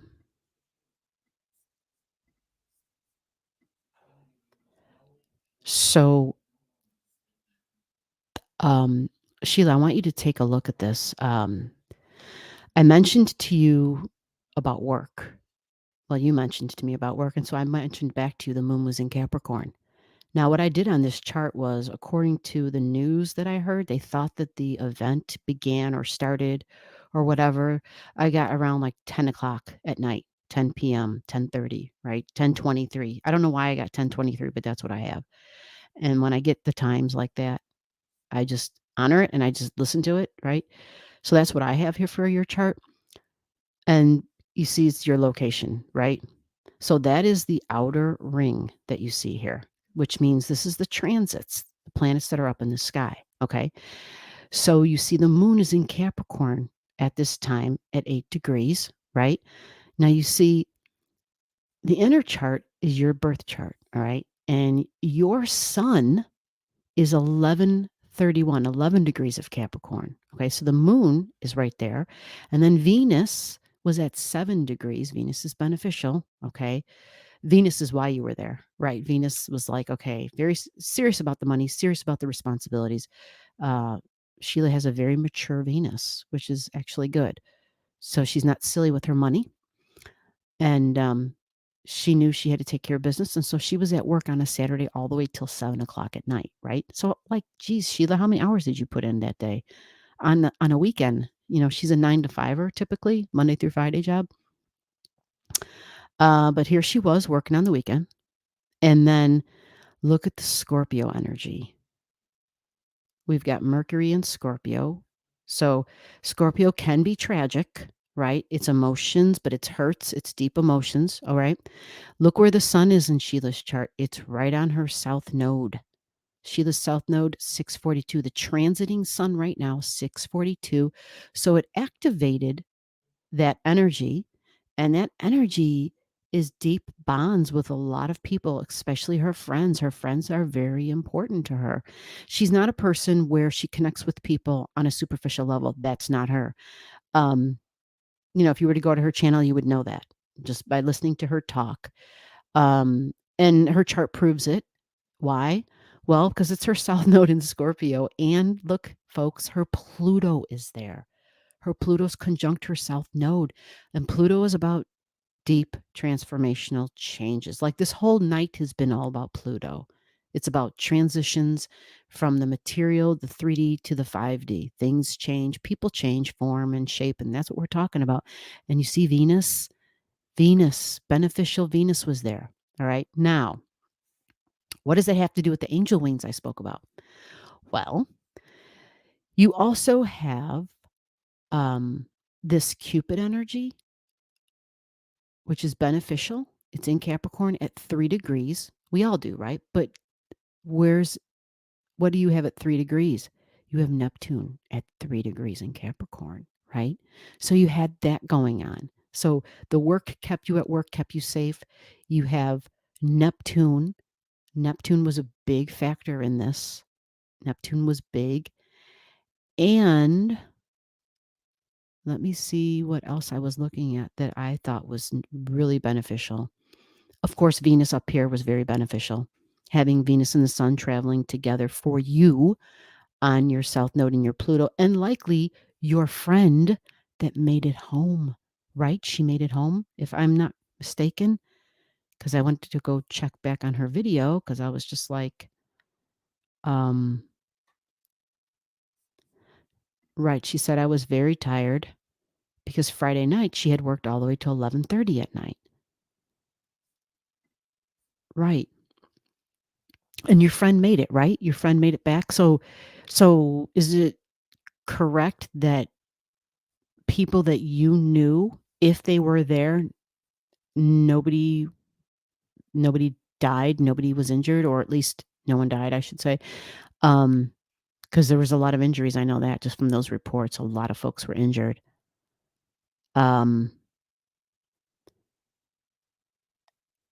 So yeah, I kept hearing angel wings and Neptune. And so when I looked at this and this Cupid activating your Neptune, and thank God the moon close to your sun keeping you there, like, which made her tired is what happened, right? Otherwise, if it was a regular work day, oh, not a problem. We'll go out after work. She had made a plan, but she couldn't do it. She was too tired. And then Mars in the 7th house. Yeah, Sheila's had a whole bunch of freaky crap happening to her, actually. She had put up some videos, and I had looked at her chart a couple of weeks ago about, whether it was stalkers or people messing around with her door handle. So it looked like someone had tried to get into her place, receiving packages that someone had obviously already opened, like shit like that. Like, who's messing with my mail? Mars in Gemini. Gemini is the news, the mail, post office people, delivery people. And Sheila had Black Moon Lilith at 20 degrees in Gemini, and Chiron at 10 degrees. So, yeah, I had looked all that up before. When all that crap happened to you once before, I was just like, how crazy. So Venus over here definitely helped things out. Definitely, because Venus, higher octave of Venus is Neptune, right? And she's got the power when she's in Scorpio. Remember, Scorpio's really powerful sign. It's got that Pluto power. And yeah, you have a lot of power. You have a very powerful Pluto in your chart because it's at home in Scorpio energy. So that benefit And then with your own natal Venus was activated by the moon here and your Neptune. So those were the things that I looked at quickly, just a real quick peek, because I was watching the video when I was listening to you. She was, was that alive? I can't remember. Anyway, like, oh my gosh, I can't believe this is happening. It's happening right now. So she's, doing her vlogging while friends are texting and communicating about it. And so I'm like, okay, I got to pull this stuff up. This is crazy. So, good to know that you're safe, and I believe that your friend got home. Oh, yep, there she is. My friend got home. Yeah. So that's good. That's good, good, good. You were podcasting, yeah. Yeah, it was just some intense stuff, right? And that is these are the times we're in right now. Scorpio energy is something that it's not just the emotions of, oh, happy day or warm and feeling good. No, Scorpio is the stuff that's hidden. It's deep.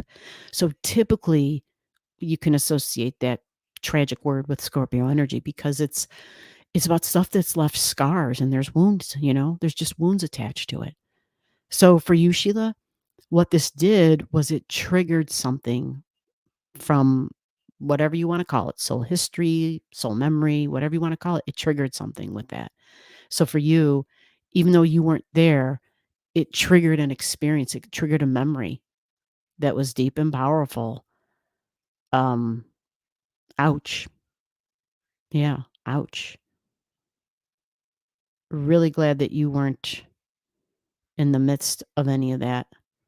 And then Chericlo, not able to watch what was going on. Chericlo is the observer of some difficult stuff. Look at this, guys. Isn't this crazy? This is for all of us. Chericlo is the observer of someone who's going through something difficult, through hard times, and it's groups of people. Aquarius, friends, groups of people. And it's at 417. So that is squaring her south node, squaring her Pluto, squaring her, oh yeah, her 11th house cusp line is at 4 degrees. You see that? Yeah. And so that's Scorpio energy. It is a sextile with the moon, a sextile with this Cupid energy, a sextile with your Neptune and your Venus, and all this, and the angle, it's 60 degrees away. So your birth chart and the transit stuff angled in a very beneficial way your 11th house, which is friends, and your south node and your Pluto. So, like I was saying earlier in your chat under your video, you were protected. And sometimes it's the craziest of things, when we're cursing about being at work, like, oh my God, I'm still here. Whoa, being at work and being too tired to go out might have saved your life, because Sheila is a little bitty thing. Yeah, the videos were bad. Do you hear Taffy at the door going nuts? I think my roommate is done screaming now, or housemate. Let me go open the door and let her out. Okay, Mama. Okay, Mama. No more back and forth. You're driving us crazy. Come on, go see what's going on. Okay. Okay. Alrighty.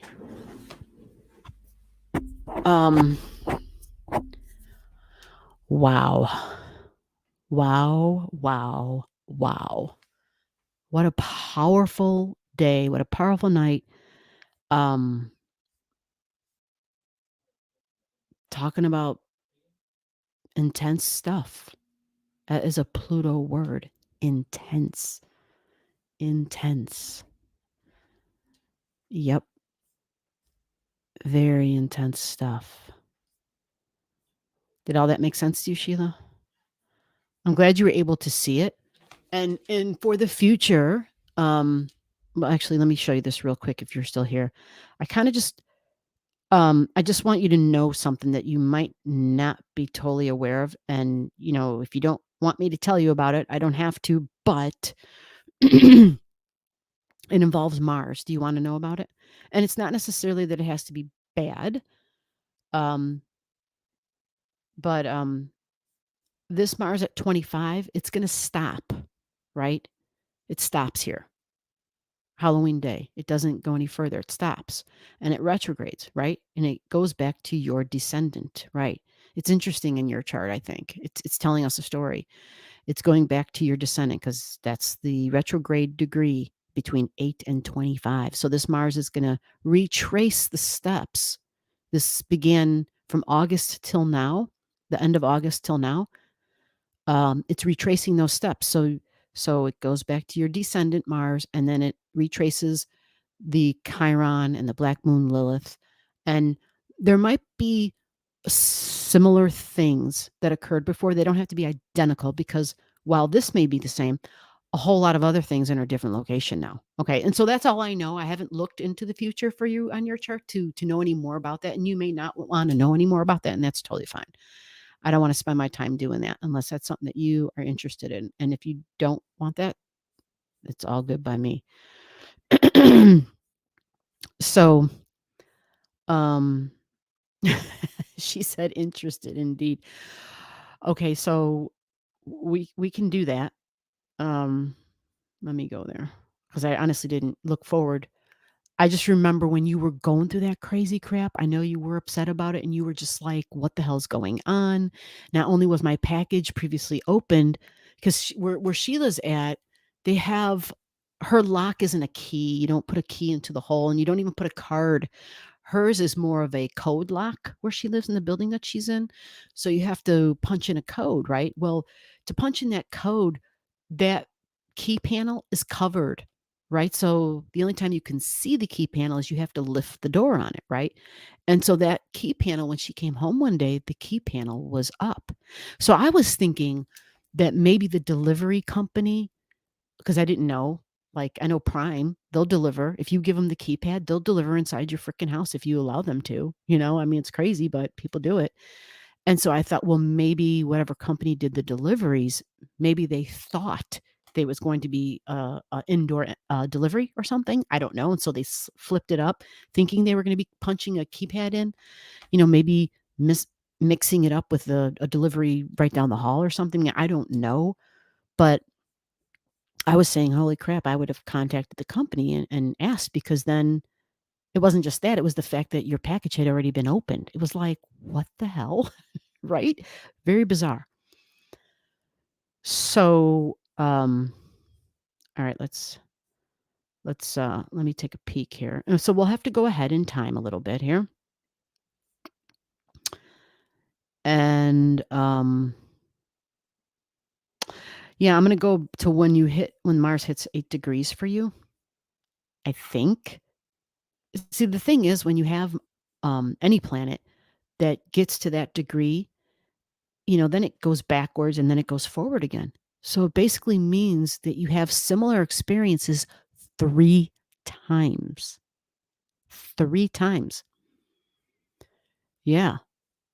So that's 3 times within 6 months. You have similar experiences with this Mars in Gemini. So in light of what you experienced today, and what I was trying to explain is that Gemini energy is your local community. So it can be it's merchants, it's salespeople, right? Your next door neighbors, right? It's all of that. If you think about you going out shopping and walking or even taking a bus or a cab or whatever, like that's all Gemini stuff. Okay. Going to the grocery store, going to get your nails done, like going out to eat, that's all Gemini. That's all Gemini events. And so Mars beginning its out of bounds today and then going retrograde on Monday, the 31st, I'll say, on Halloween. Um, yeah. And then, yeah, it's going to go backwards. And so let's kind of go forward for you.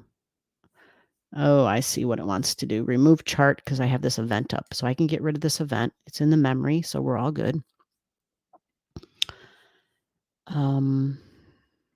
Let me change the location real quick for you. Can't believe she was screaming in my house. She was screaming like that. I mean, I can because her husband was on the phone and they had the sales rep on. So they were trying to tell him, hey, you owe us money or something. But in all honesty, she does work from home. And she does, yeah. I mean, she doesn't work just from home. She has 3 jobs, so she doesn't really ever get a day off. I think Tuesdays are her only day off. We don't need an event on this. We just need to put South Korea for the location. There it is. I had it the first time. Select. Oh, it's telling me. Yeah, I know what that is. So Sheila, is it closer to where you live? Should I put Seoul in there, or um is Seoul the best location?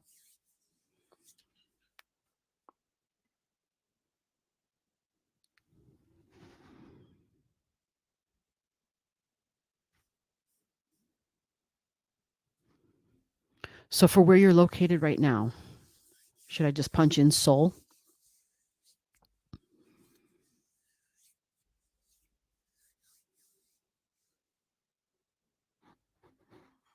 I don't have any. Well, I could have some music on, couldn't I? I forgot about that.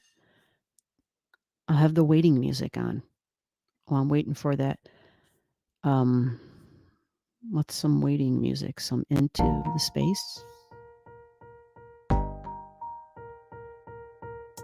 Mm.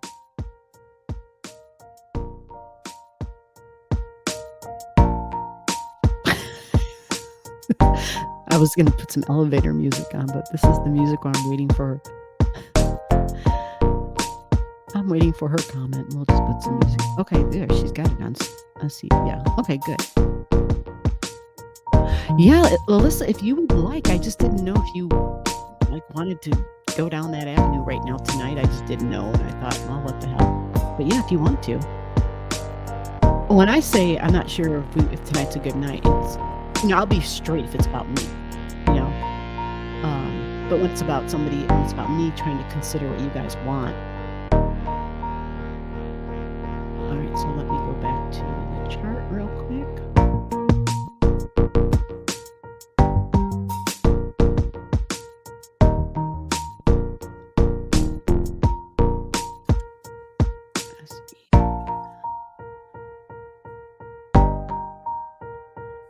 Okay, we're almost there. We're almost there.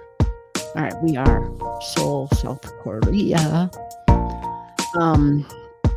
It doesn't change it a whole lot, but I think it's important. Let me get that music going now because, like, well, let me figure out how to do it.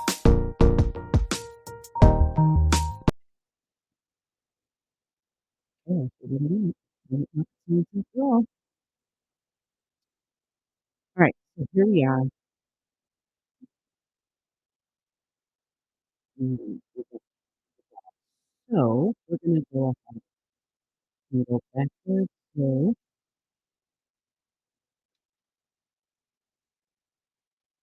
okay, here we are, 22 degrees. We got Mars. See how it's red now? Now this is November 19th, and I stopped at 22 degrees for a reason because your black moon Lilith is at 21 degrees, essentially. It's 2043. So that's 21 degrees. And yeah, a couple degree orb is good enough for Mars. I could probably even go back. I could probably even say like November 15th or 14th if you want.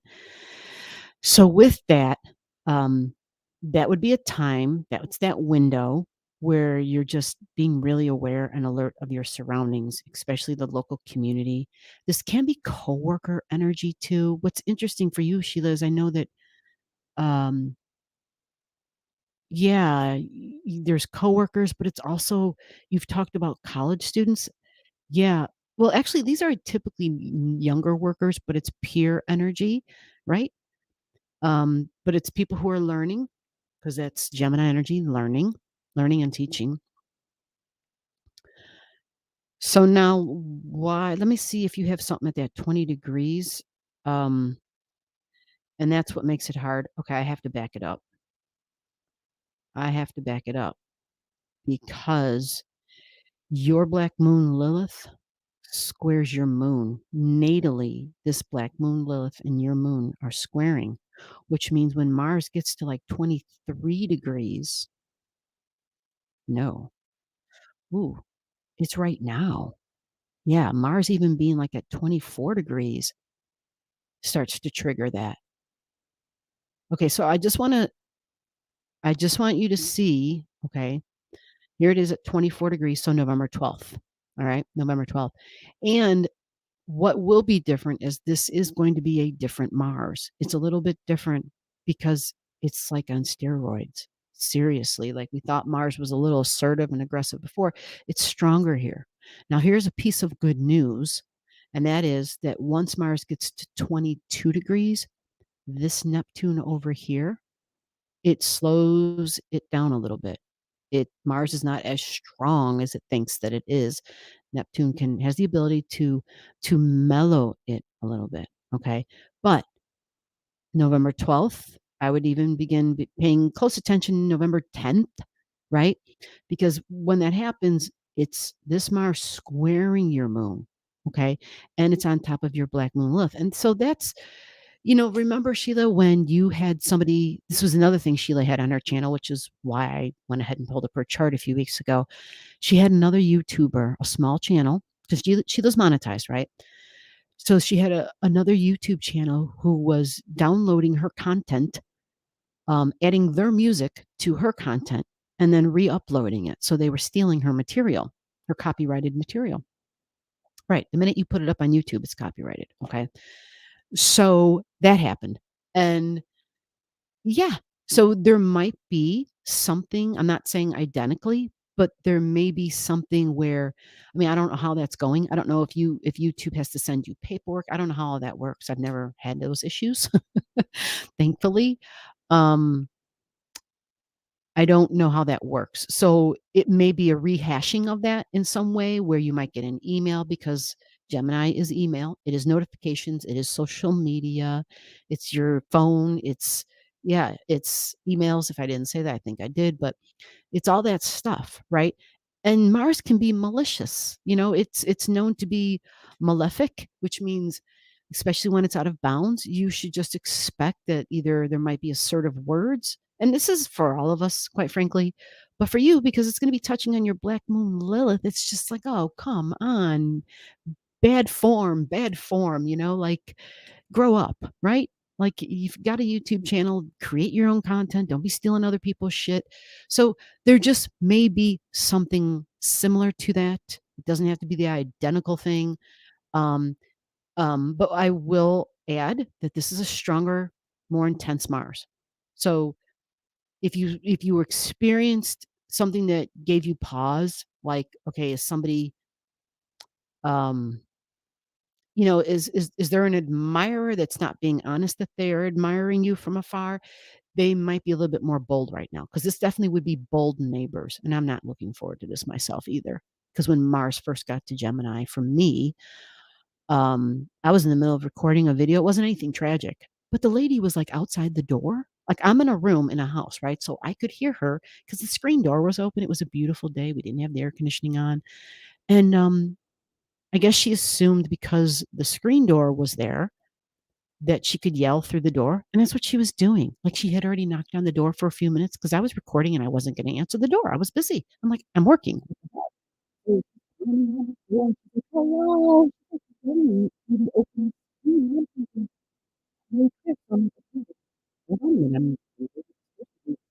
Apparently her home's on fire. Some shit. I don't know.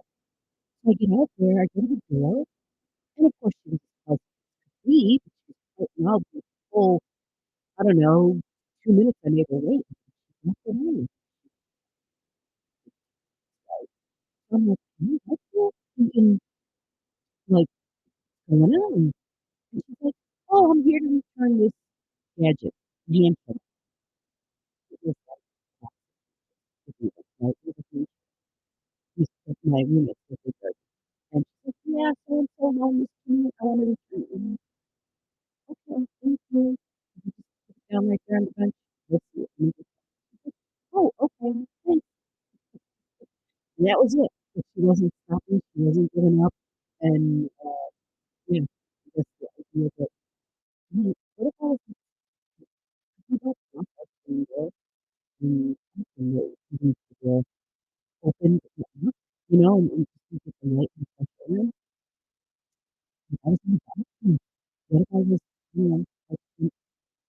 know, it wasn't me, which was what I was really concerned about, because I was recording a video, but I was just like, "I don't know, she's really incredible.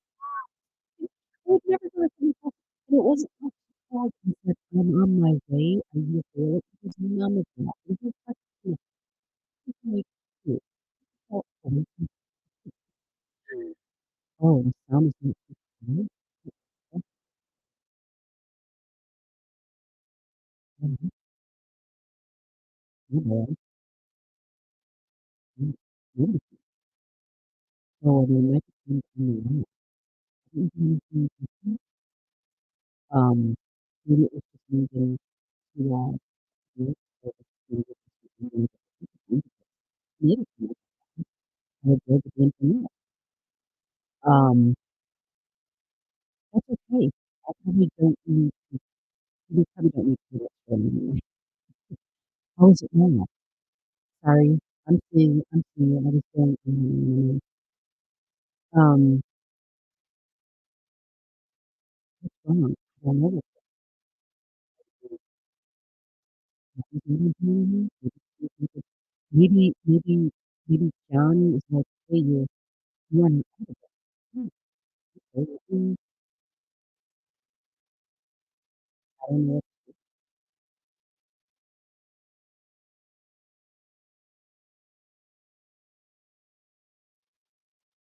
how now. Can you hear me now? Hello, hello, testing, testing, 1, 2, 3. Um, yeah, it says everything is on. Like, yep, microphone is on, and it's set to, haven't changed it. Maybe it's, you know, it's so weird. Not audible, but yet it's video. Um, you see it. Wow. Well, maybe, I don't know. Let me see, settings. Can you go to my audio? Testing, 1, 2, 3. Yeah, see everything's fine. See, I can see you can connect to the microphone. There's a microphone is green. Maybe just you can just phone number, but it might. So you might have to fail. Oh, then maybe we should fail. Maybe we should change it. Maybe we should change it.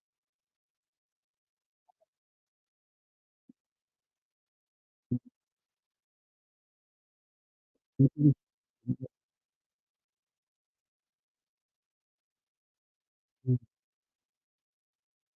Maybe we should change it. Because everything's working out. So,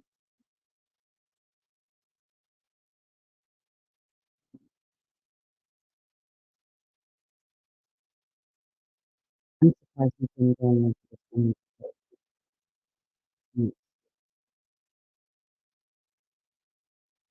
it's really strange. Because I didn't think it. So I just think that, yeah, yeah, maybe we should fail with it. And even though,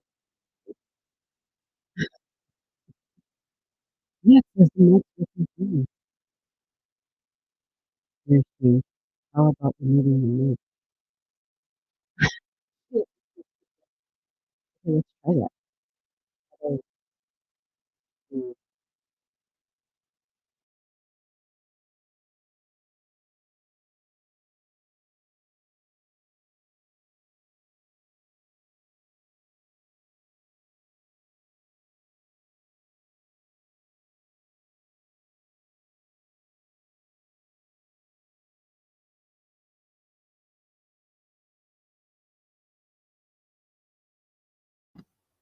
hello, hello. Let's see. Um, yeah, maybe we should end it. Let's see. Let's go back to audio. Hello, hello. Testing, testing. How about now?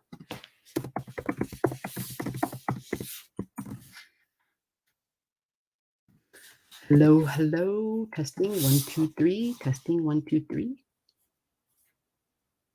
Okay. Well, then we should just say goodnight. She said, okay now? Really? It's okay now? Okay. I don't know. I have no idea. Okay, great. Okay. Awesome. Sheila's like, I want my chart, damn it. Can hear you now. All right, awesome. Great. Maybe I just had like I don't know, some sort of a glitch. I did unhook the mic, which is crazy because when you guys said you couldn't hear me, I went to the StreamYard. It's got that thing where you can check if your microphone's working, and it was all the numbers were pumped up there. They were all working. So I have no clue. I'll have to do some figuring out on my own. All right, sorry about that. So on your chart, yeah, so there might be something that occurs that is similar to whether it's a coworker or a classmate or a person in the neighborhood, a peer or just a friend, right? A peer of some sort. It's going to angle your moon again. So I'm not sure at what time, where I was at, and what did I say that I don't know where. Okay, thank you. Thank you. I'm like, what were you talking? So I was talking about neighbors when you were recording. Yes, yes, yes. Okay, good. Right. So it could be something annoying, it could be something like that, but it's going to be more than just annoying for you because it's a square to your moon. So your home, because that's what the moon is, the home, right? And that's why you had those crazy things happen at that timeline to your home. And it's also going to affect Cirrus, which is your food. Remember, you were talking about allergies at that time. You were saying something about your doctor. And again, I'm not really sure on the timeline, but I thought you had some videos within the last couple of months where the test results came back that you had no allergies. And you were like, so I tried to reincorporate egg back into my diet, if I'm not mistaken. I think it was when you had Mars squaring your Cirrus. The test results came back all good, but yet when you tried it, you were like, oh no, this isn't working for me. I could be wrong. But that's what's in my head right now. Yeah. Now here's the beautiful thing. We're looking for trine energy. That's always beautiful, right? Let me see. 24, 24. All right, you have your Jupiter energy at 18 here, at 1831. Now, Jupiter is a beneficial energy. All right, it's typically beneficial. Now, it can exaggerate and it can add to things. The good news is that it's at 18 because it's close to your moon, to this black moon Lilith, right? And it can actually be that protective sort of angel wing type energy because in the sign of Aquarius is angels. Yeah, it's the placement of the angels because the next sign after Aquarius is Pisces, which is the divine, right? Creator, Father, God, Mother, Allah, whatever creator, whatever that divine being entity is for you, the universe, whatever. So, yeah, protection, right? And it's at 18. So likely you'll have that same protection and you're very wise. You're cautious. You're very cautious and you've got your superpower Pluto over here, which is good, which is real good. So now this begins, we'll just say November 10th, just to be safe. Like why, the sooner the better, where you're just more cautious. So we'll say November 10th, and we're going to carry that through. I'm going to tell you how long. It looks like for the rest of November for you. But actually, no. I have a video coming up this week. If I can get it out, we'll see. I have no idea. Like I'm having so many internet problems because of angles in my own chart right now with Mars. I have Mars to thank.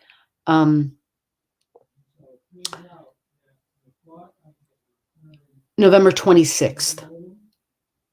Okay. November 26th. Yeah, that's a long time. So it's like November 10th to November 26th. And it's a long time, but it's not. It's better than me saying it's for 6 months, but it's not the end of it, right? Because we know this Mars is going to keep, and then it's going to go back to here. Yeah. Now, in terms of your body and sensitivities and stomach issues, um, let's find out when that kicks back up for you. That's going to start in December, I believe. Yeah, it does. Like it begins, it's probably going to begin 17 degrees, 14. I'm going to say December 3rd. There might be a little something with the food. Okay. Yeah, there might be something with the food. But you're really smart, and you pay attention to your body, and that's the answer, to just pay attention to the signals that your body gives you. You are the goat, so you may need to sleep more. Make sure that you get your rest in. And then that will last until, and there may be varying degrees of it, because once you are aware and you make a change, it may not last as long as what I say. So what I'm explaining is the length of time according to the angles, okay, the stress. And it starts to clear up by December 14th. Mars starts to keep moving past. Wait, let me check the damn screen. Yeah, we're good. Okay. So it goes to 13.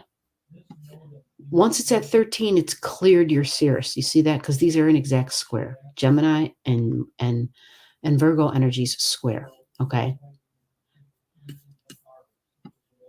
And that also represents work, and it's your 9th house. So you do, so like whether it's, 9th house is traveling. It's also learning, education, and your beliefs about your body and all that good stuff. Freedoms, right? So the good news is that all you're dealing with, let me see here in the oppositions.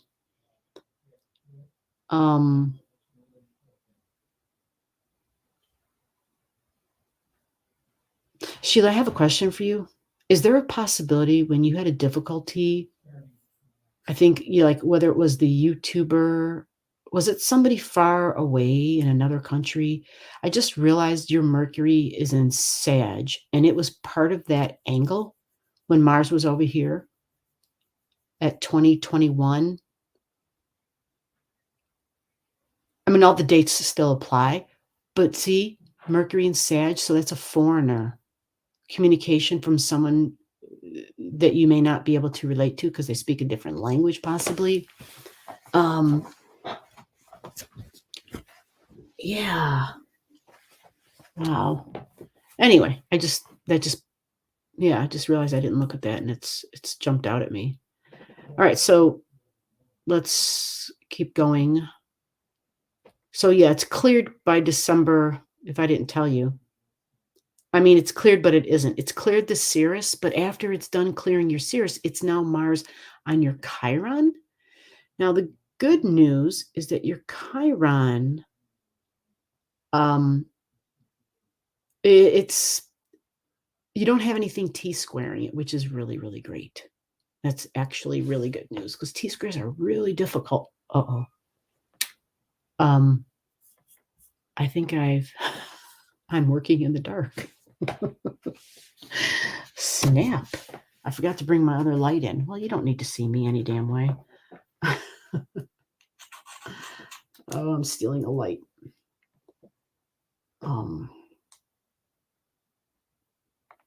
Okay. That might work for temporary. We'll see.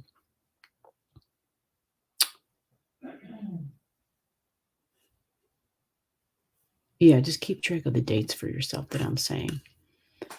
So, yeah, Mars on your Chiron, which means Mars brings up that wound again.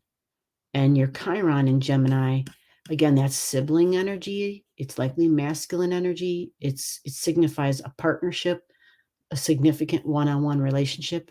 Siblings is a big deal in Gemini energy when it's in the seventh house. Okay, we just really don't need me tonight at all in here. So we won't do this with my face because we don't need it. And I'm not going to be getting any light. See, technical difficulties. Let's see here. Let me go back. So anyway, these would be when it's Chiron, it's like wounds from childhood, something that happened in childhood. Now you already dealt with this likely in September. Okay. You likely started to deal with this in September. And it's about communication. It's about thinking, possibly childhood, but like being in school, something you went through as a kid being in school. Some sort of painful experience sometimes. Okay. You might even felt like rejection or something, right? And so when Mars goes there, it's like throwing salt in a wound. And it just depends upon, how much you've processed that experience and where you're at in it. Again, this is nothing new for you. This is nothing new. All right. And then that Mars is going to touch on your descendant, that 8 degrees, that 8-9 degrees. And by the way, that last thing, Mars Chiron, that's like December 18th, 19th, 20th. It's not super fast because Mars doesn't move super fast. So that lasts, it's going to be a combination factor. It's all through the holiday. It's all through Christmas. Mars is at 9 degrees on Christmas Day. And then it's still at 9 degrees at the end of the month. We go to New Year's. You see, Mars is still at 9 degrees, so it's not on your Chiron anymore, but it is on your descendant. So it's as though somebody new comes in, but maybe not new because it's a retrograde. So anytime we were retrograding with the planet, you could see a person. It might be someone you saw before, and it may be a love interest because it's the 7th house. It's the descendant energy. All right, that's what that is. So that is January 1st. That's your New Year's. And at that 8-degree mark, it's probably going to be quite strong. So some sort of a communication, again, this can be a sibling, someone that you're close to. So it can be a neighbor. I know you know a lot of people. I feel so bad for my housemates. It's 11 o'clock at night and they just got home from work at 9 o'clock and they're still dealing with the internet shit. Like, I know he's got to be out of his damn mind. His job, he talks for a living and deals with customers for a living. And so anyway, I feel bad for him. So yeah, Mars on your descendant. Now, because it's going to be really strong, I'm looking to see if you have anything that will square it. And you don't have anything that squares it. And that's good news. So just look for possibly a love interest and possibly somebody who may have been a love interest, but when Mars goes retrograde like this at 8 degrees sitting on your ascendant, this person may make it known, or it may be somebody that you were talking to and that decides to come back and reignite the communication again for whatever reason. Whether you started or they started, right? It might be somebody that you were talking to before, just more as a friend, and then maybe thinking differently about them. I don't know, but this could be that too. And it could be that other person considering you that way. Or it could just be because it's the 7th house, so it's somebody you would consider like a love interest, but it doesn't just have to be a love interest. It's business partnerships too when we talk about 7th house energy. All right. And sometimes people we're close to can also play a role in this area of our chart, like my astrology partner. Absolutely. It's anytime you do one-on-one stuff with people. And it's in Gemini, so it's talking, it's vlogging. Matter of fact, it's sports because it's Mars. Remember when you started vlogging about the soccer game and all that stuff? When you started that, that's when Mars went into Gemini. Yep. That's when it went into Gemini. So I don't know if you were talking to anybody at that time, and you don't need to reveal that, but this is, yeah, might be some of that. So that's January 1, January 2. I'm going to take it all the way in. Wow. Okay.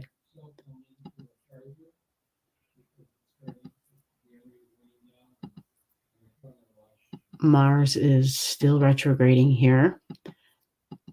There it is. In January, Mars stands still. So the day that's strong, or the days, I'll say the days that are going to be strong, January 10th, January 11th, January 12th. Okay. And that looks like it can simply just be a love interest. But because it's so close to your Chiron here, right? Here's your Mars. Because it's so close to your Chiron right there, there just may be some sort of, like I said, this can represent a rejection thing, right? So there might be, just be aware there might be a wound there, and there may be something that's said or done, and you might misinterpret it, the actions or the words, because of this wound. This wound may kind of color it to say, oh, that's rejection, and it may not really be rejection. All right. So let's move ahead now. We're going to jump ahead by the weeks for you, because now Mars goes forward, and now it's on your Chiron, and this is the beginning of February.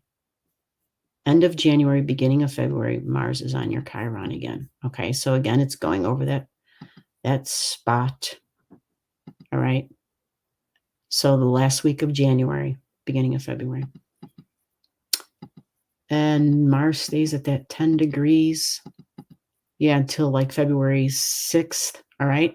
And then it's pulling off. By February 6th, it should be all good. But then at that time, it starts to square your serous again, your stomach and your digestion and your allergies. Okay. And again, because of other things that are happening and that are moving around at this time, it may be less severe, right? There may be, like, if I were to look in your house of health, what happens? Oh, crap. And this isn't bad for you. This is just Sedna going back to 28 degrees. I know when I got COVID, Sedna was at 29 degrees. It was really rough for me. And it wasn't just Sedna at 29. It was when Sedna was at 29 and Mars was on top of Sedna. I mean, there were multiple other things that happened to me too that angled up. There was lots of T-squares. Yeah, I don't want to experience that ever again. I know that without a doubt. Not for me. So let's move ahead now. Let's move ahead. And now, all right, so we need the window of when Mars will get off of your Sirius. So I said February 7th, and it goes all the way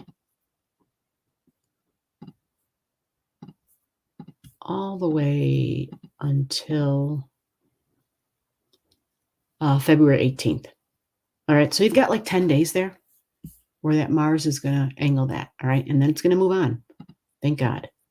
It moves on, and it's not retrograding anymore, which is wonderful, because Mars is most vicious when it's retrograding. It's most intense when it's retrograding.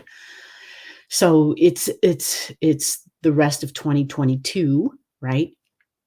And that first part of January that we all have to just get through, because I just want to be clear, Mars is still very much out of bounds here. It's not retrograding, but it is out of bounds. So it's still strong. It's still, we just got to be very cautious. All right, and here we go. We're getting into the time where it starts to square your moon. That's what you want to know about. Your moon and this black moon Lilith. So here it is, mid-February. I'm going to give you an orb. Yeah, we're going to say the third week in February, like February 24th, February 23rd. It's starting to square, it's starting to be conjunct this black moon Lilith and be angling and squaring your moon, your home, and your health and your routines. Yeah, starting to add some stress and tension to it there. That's the beginning of it. And then Mars gets higher in numbers. So it's still being quite strong. We're into March already. See how slow Mars is? So now Mars is exactly at 20. You see that? Mars is, okay, I'm sorry. There it is. Mars is at 20. It's right on top of your black moon Lilith, and it's definitely squaring your moon. Okay. And this is March 3rd. So this one's a long one. And I know that that Mars in its last, through the month of March it's at the height of its out of bounds. So when I say out of bounds, it's most extreme. And I know like February, March, the out of bounds number goes all the way to 25 for Mars. And that's actually very high. So it's still squaring. I'm just going to speed it up a little bit here. Here's where it starts to, it's not squaring your moon anymore. Okay. This Mars is beyond your moon now, which is good news. And it's off of this black moon Lilith. That's good news. However, there is an opposition with your Mercury and that foreign land, foreign language thing, the communications, right? Mars is exactly opposing it. So that is March, we'll say like March 8th, 9th, 10th for you. But it lasts for a little bit of time. But Mars starts to pick up speed here, thank God. And it pulls away. So by March 14th, you're looking to be in the clear. Okay. So I hope you have those dates written down. Now I do want to see this Hygeia here. Because I just said you're going to be in the clear, but I don't think so. I'm sorry. I just realized there'll be news coming, some information. It may definitely have to do with your health again. Now, again, it doesn't mean something horrible, but it does seem to give you some stress and tension. And it might not necessarily be health because it is Virgo, but it can be work. It can be tasks. It can be work projects, work routines. Something may change. Something may switch up because it's Virgo energy, right? It's your job if it's not health. But your Mercury is involved with this. Let me go look at the transiting Mercury. Transiting Mercury, for all of us, Mercury and the Sun and Neptune are all going to be squaring Mars. Okay, so whatever information you get at this time, it might be confusing. It might be confusing. So just keep that in mind because we're going to have Mercury over here. You have Mercury. You're going to have Mercury squaring Mercury and Mars squaring it. And then your Hygeia. So that's a great cross. So it can be tricky with communications and information. And that's in your third house. Again, whether it's emails or snail mail, social media, it could be phone calls, there's some tricky energy there. The good news is, at least I think, that this Mars is actually weakened by this Sun in Pisces and this Neptune. And this 24 degrees Virgo, this Humea right here, right? It doesn't represent bad health, right? It is basically, it's kind of like our ability to regenerate, our ability to heal, our ability to, come through a tough time and then just come right back, right? To grow and to prosper. So Mars angles that, right? And it might have something to do with some news that comes along at this time. Okay. Now, because this Mercury is in Pisces is institutions, right? And you, I believe, work for an institution, right? So yeah, there might be something here, something with that. There might be something with that. But the good news is Mars starts to move really fast at this point. This is March 14th. All right. So for this event, whether it's the Great Cross, I would give it an orb. Let me back this up a little bit. Well, no, we can't give it too much of an orb because Mercury moves fast and it just became part of the picture. So we'll say March 14th. I think that's, yeah. We'll say March 13th, March 14th, March 15th, March 16th. Okay? But then Mars starts to move really fast at that point, and it zooms through the rest of Gemini energy. After that, it doesn't, well, I shouldn't say it doesn't. It does. You have stuff at the later degrees in Pisces here. You have Estrella and you have part of fortune, and Mars is going to be squaring both of those. So this is all in March. You have an eventful sort of a month happening in March. Yeah. So again, whenever I say Mars is squaring it, it could be stress and tension. All right. And Pisces is, this could be the vlogging because it's sort of entertaining. It's Pisces, right? Pisces is the creator. It's music, but it's being on the camera and film, right? And it's in your third house of vlogging and digital communications, right? So there just might be something happening where it's like, I don't know, you might be going through tests, you know what I mean? Like you did a recording and the shit disappeared or there's no sound. Like, you know what I'm talking about. I know you've been there. We've been through it together, really. And it's, yeah, so it's nothing major. It's at this point, by the 21st of March, it's frustration. It's frustration. And that's not a big deal. That's a short-lived thing. And then, yeah, by March 25th, look at Mars is in the sign of Cancer. Okay. Mars is in the sign of Cancer and it's not going back into Gemini, not until the next evolution, the next revolution, I should say. So yeah, I know that was lengthy. Hopefully you got your notes in there. I work at an institution. Good. That's interesting. These allergies, I think. Oops.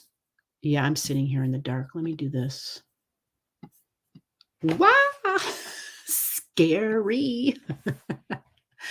My light went out totally. I don't even know how the live is on. I really think, Alyssa, I have no doubt that your husband, that John, like made this work. I'm not even playing. Oh, my light worked. Lo and behold, all of a sudden. So, tech difficult. Yes, that is what I think. Yeah. Yeah, I'm glad. And I didn't mean to say, like, are you paying attention? I just wanted to make sure you were getting these dates because I can't tell you how many people, they'll like contact me later and be like, what were those dates again? And I'm like, I have no idea. Like, I would have to redo everything I just did to tell you those dates again. I don't know, you know, and then it's like, dude, that takes a lot of time. But the good news is that this is recorded, so I could always, like I did that for Alyssa, I could always take a chunk of it. I would have to do editing, of course, and go through it all, but yeah, because you don't want to be re-listening to 3 hours of stuff that didn't relate to you.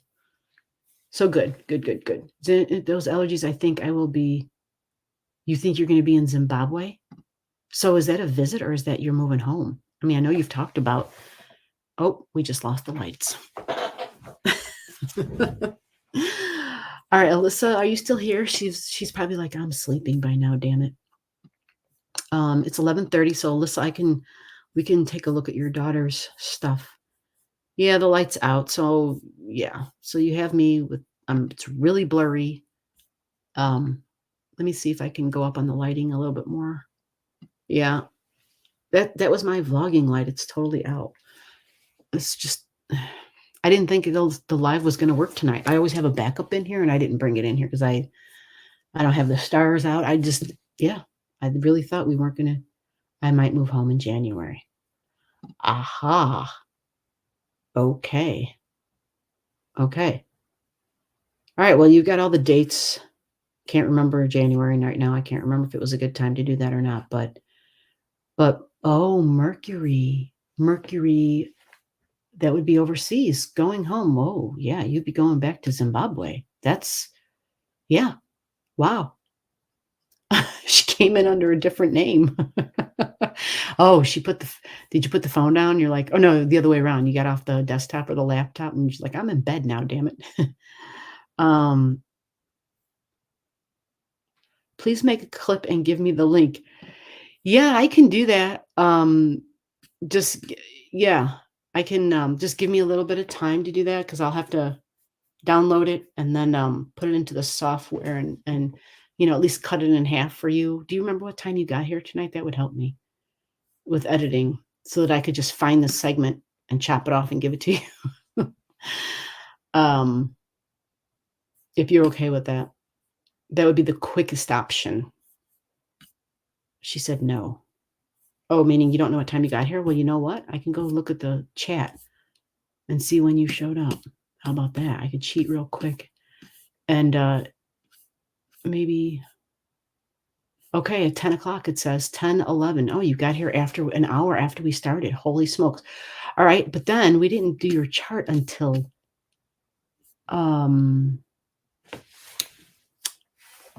okay, she said we can do more. It was at 10:41. Alrighty. So it was like 10:45, we'll say. Right. All right, Alyssa, let me bop over to you now. Let me, oh my gosh, that's like super bright now. Wow. All right, let me do that real quick so I can see what the hell I'm doing. And, all right, Alyssa, your daughter's name? I know I should have this memorized. Oh, she said I'm teaching online. Right, good. Teaching online. Ah, Pisces in the 3rd house. Working for institution, online teaching, so she's not just vlogging. Okay, it could be both though. You're right. Teaching online is relevant. I'm sorry, I'm still. Okay. All right, so Lauren, thank you. That's what I was looking for. We're going to the L's. All right, and then Alyssa, we can pick back up next week because I realize we're starting at 11:30. There she is, Lauren. We got to change that. We got to remove that.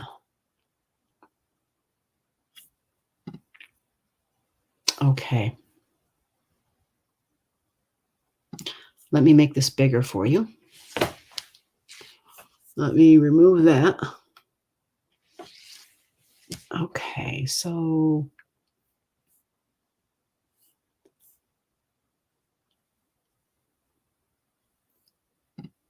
there's no need to download.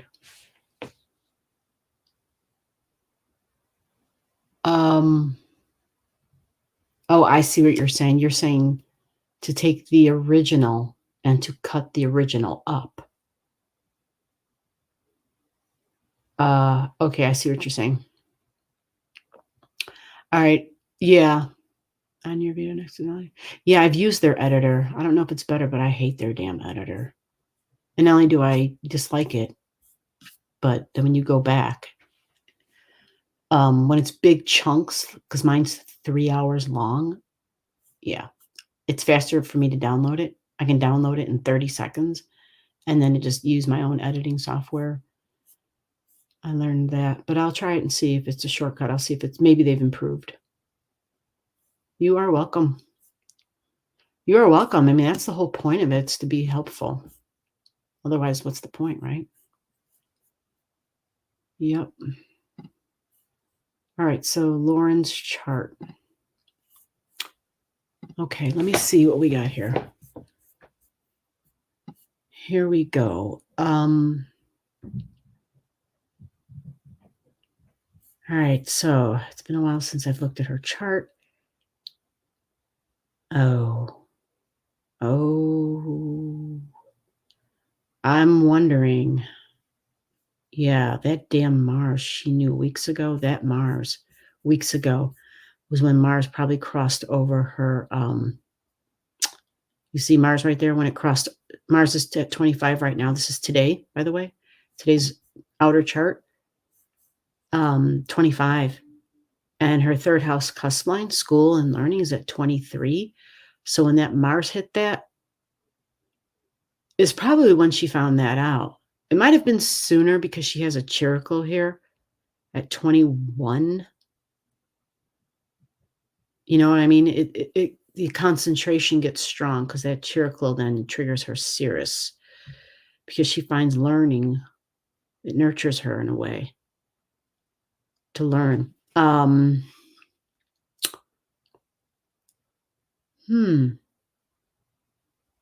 You said March. Now, I just showed you guys when March goes into Cancer, right? And when March goes into Cancer for Lauren, her Jupiter is right there at 0 degrees. And Jupiter in the sign of Cancer, Jupiter is exalted in the sign of Cancer. Yeah, so that's excellent, excellent news. But that's not until, what was it? Like March 25th or something? Yeah, it's not until then. So I don't know when her clinicals,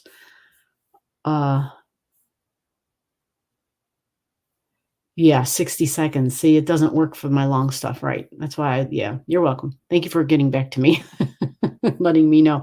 Yeah, when you have stuff that's this big, it requires more work.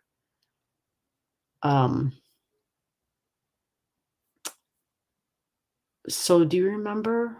I know you said in March was when the next semester ends, so she has to do another semester.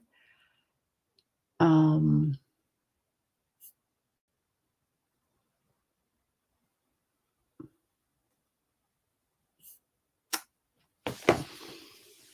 trying to read through I'm scrolling through the old comments here.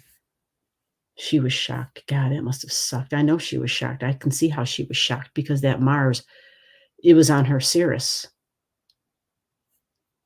And she thought, I know everything. You know, I did really good. But yet the clinical is when you have to be able to, you know, put what you have up here into practice, you know. And so she was probably felt like she was blindsided. Okay, so let me get back. Oh man.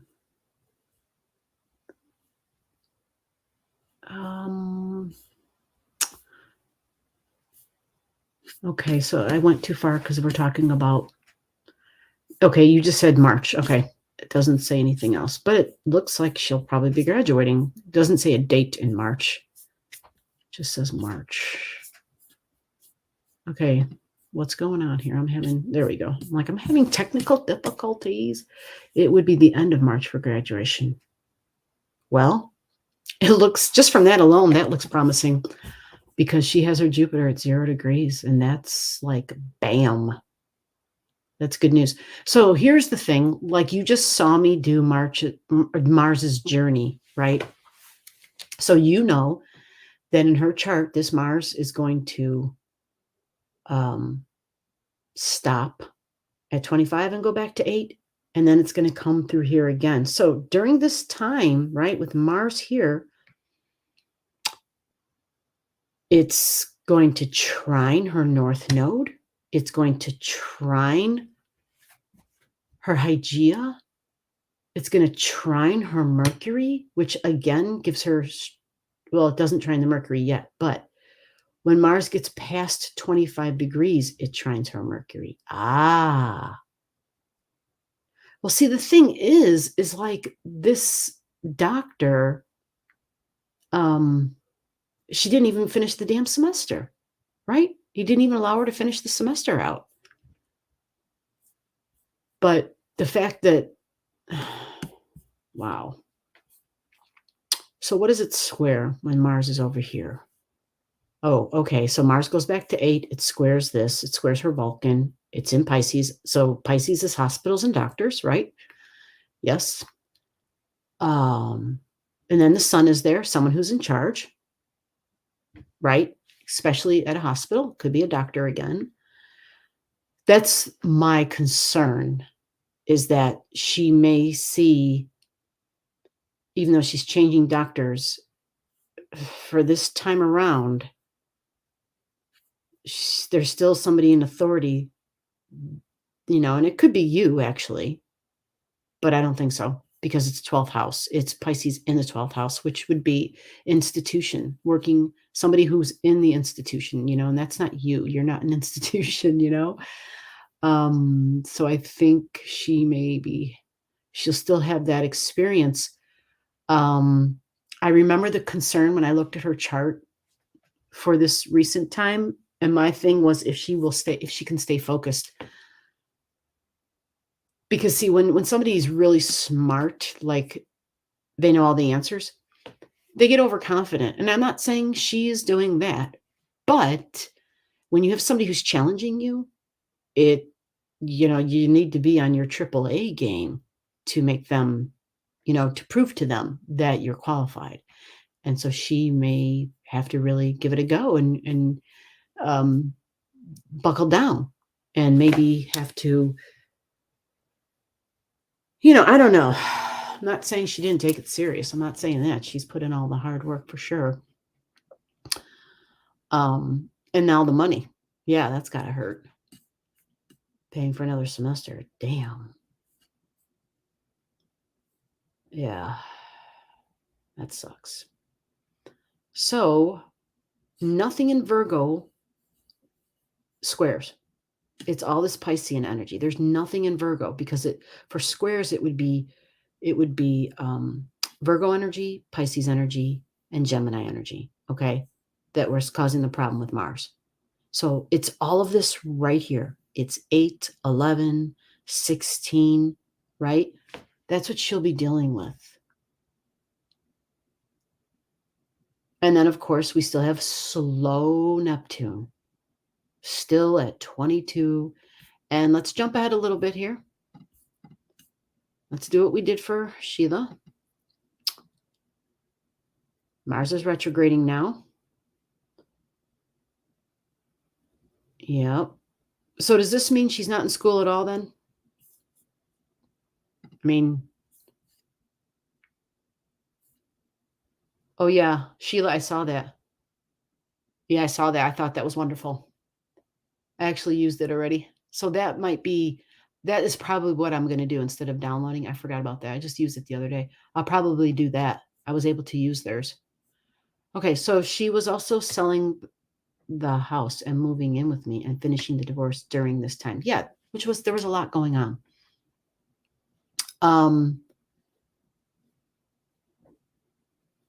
So she starts the next semester next week. Okay, I was just going to say it looks like a redo because that's what Mars is doing. Anytime we have a retrograde, it's a redo. I know, right? And that's exactly what she's doing. She's redoing. So Sheila, I kind of described that where I was explaining in your 7th house, there might be events that you're going over, right? Maybe an individual because it's in your 7th house. But so she's going to be redoing her schooling. Yep. All right. So now here, this is in November. At the beginning of the live, I was talking about this Mars getting squared by this Neptune. Okay. Her Sirius is there. So this Neptune is also squaring her Sirius. Now, this isn't anything she hasn't handled before, right? It's just a redo at this point. So we're moving forward. My concern with her was that she stay healthy. That was my concern. I remember. That was my concern, that she stays healthy. Because remember, we got Mars doing its thing, and it's powerful right now here, and it's on her 3rd house cusp line as it's retrograding and out of bounds. Now, Mars, our physical body will be strengthened, but I do know for certain that it does inflame certain body parts, even though we feel strong. You know what I'm saying? So that was my concern with her and why I mentioned whether it was COVID or whatever, to just be careful and to be safe and whatever. Okay. Because Mars is in the red here. All right. So yeah, that's 2 weeks from now, basically, literally, where she's going to probably quite possibly feel some tension and, if she has allergies, there might be a flare up. You know what I'm saying? There might be a cold or, being around a lot of people. It might be something more. All right, so we're moving along here. And so here we are at the end of November. And this is actually good for her, the end of November. It starts to clear this Neptune. And again, she doesn't have anything that it's going to bother in Virgo. And that's one of the saving graces for her in her chart. It's really just a square. She's not experiencing any T-square energy, right? So I don't think any serious sickness. It's more about her being so busy and having a good time. That was my concern, was her, I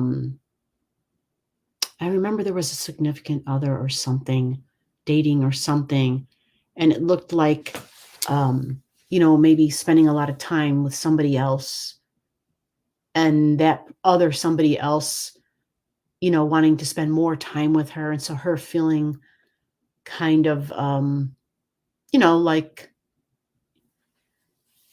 not that she wouldn't want to as well, because, this is a person who's got their Venus and their Mars close to each other. But yeah, these Venus and Mars are together. And it is higher education here. So this is also very beneficial in November. Yeah. But she doesn't have anything in Sag natally. However, she does have her ninth house cusp line higher learning at 23 degrees. That's pretty cool. So it starts to be more beneficial by the beginning of December. Mercury's on that house cusp line. Venus gets there. Higher learning, higher education, maybe some traveling going on, wanting to get away. But at this time, beginning of December, this Mars at 1740 is starting to square this Vesta. Again, it's just a square. I don't think it's anything serious, because by transit, there's nothing there. There's nothing at 17, so I wouldn't be concerned about that if I were you.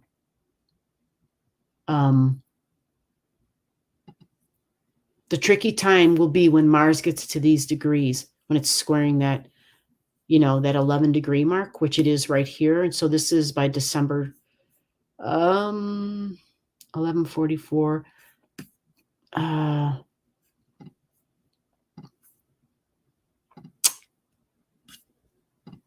Yeah, so by the second week of December 11th, December 12th, that doctor energy, that square comes in. The authority figure that I talked about within the institution starts to angle up a little bit.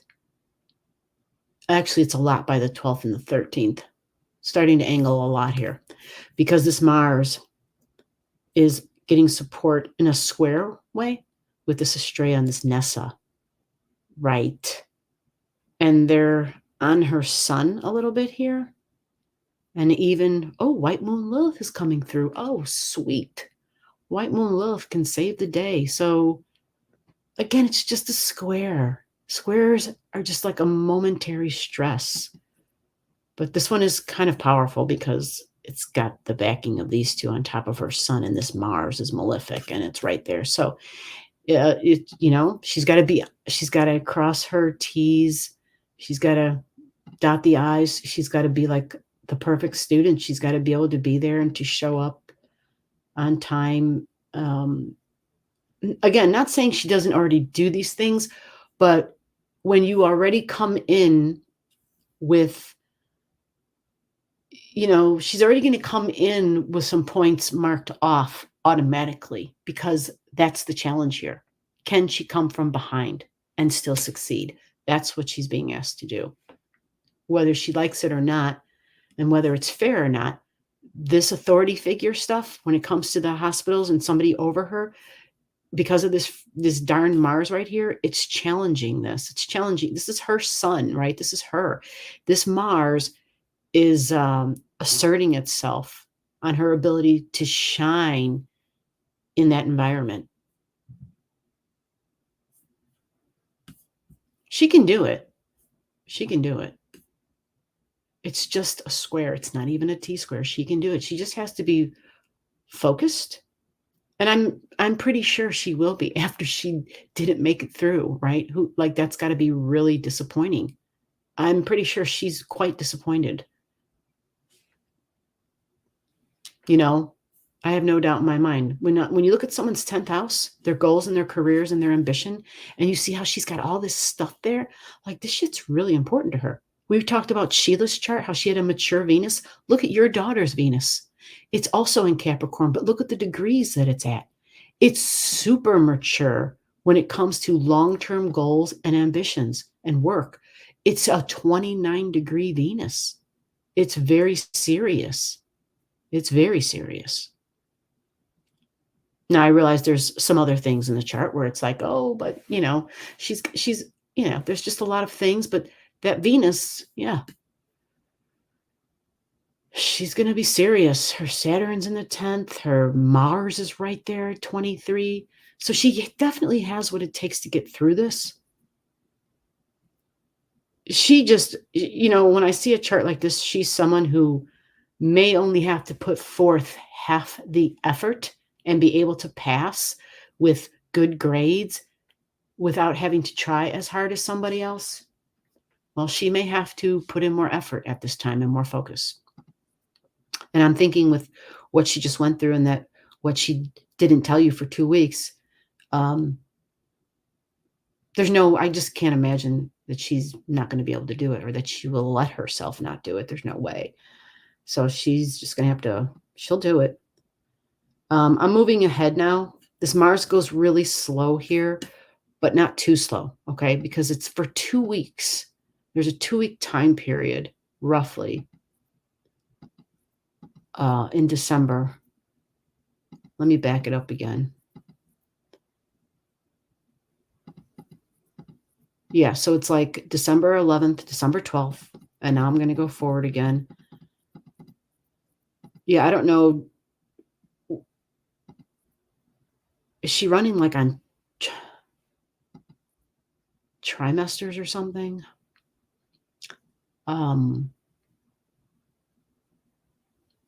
December 25th. Yeah. Once we get to December 25th. Yeah, wow. December 22nd, December 23rd, it starts to loosen up. That stress and that tension starts to loosen up. Okay? But it's going to come back again because, this is going to go to 8 degrees, right? Right.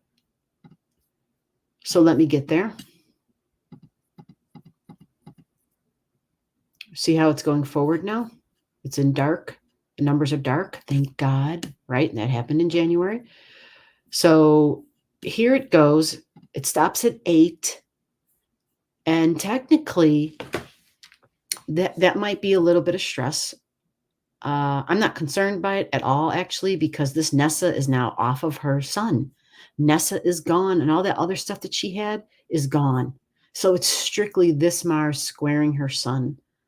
That's good news. That's real good news.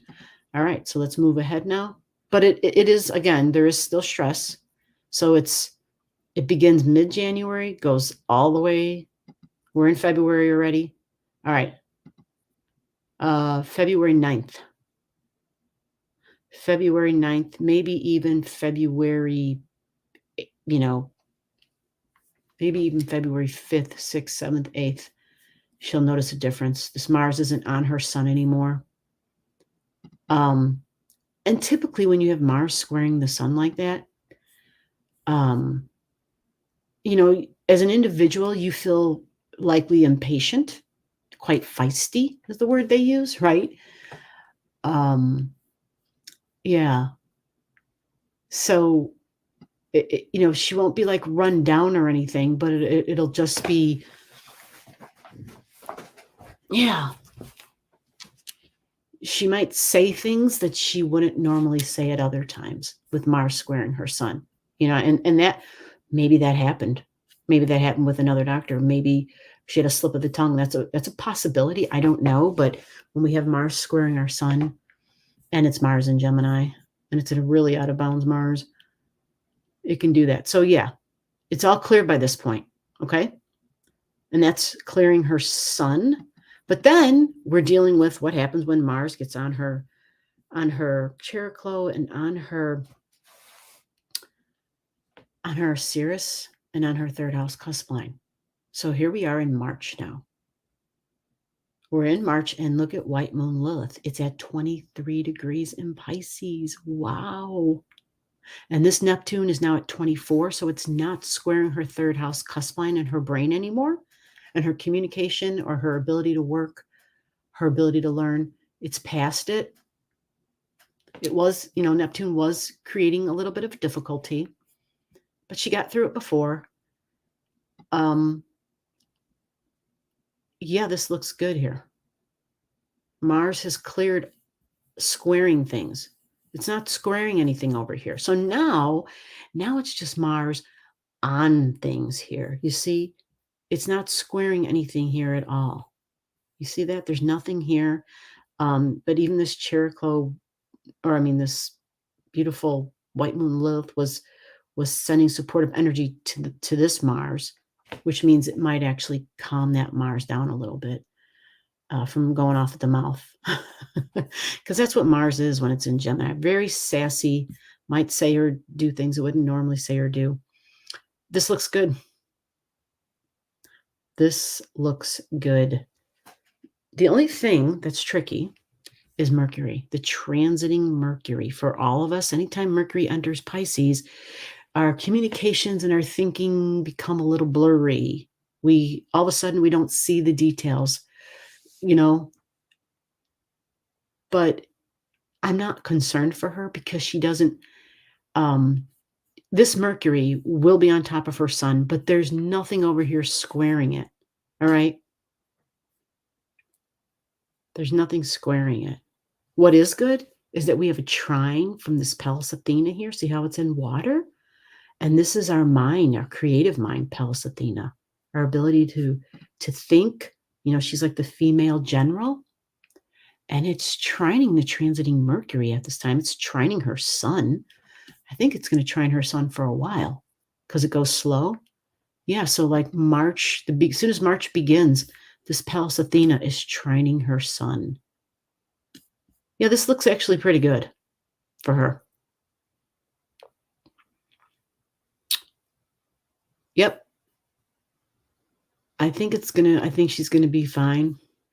And I know you're probably like, gee, I think you said that before. Well, my concern before was her being, I don't want to say scattered, but her attention being greatly divided by doing a lot of things at once.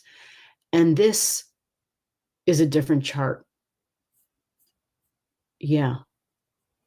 Having the sun in Pisces, it's the sun, the hospital, that's all very much under the focus here.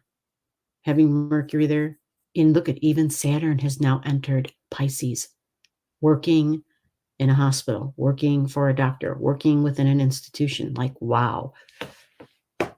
I mean, this is for all of us, of course, but that Saturn trines her Jupiter. You see that? That Saturn trines her Jupiter. And actually that began, look at that. That was the first week of March.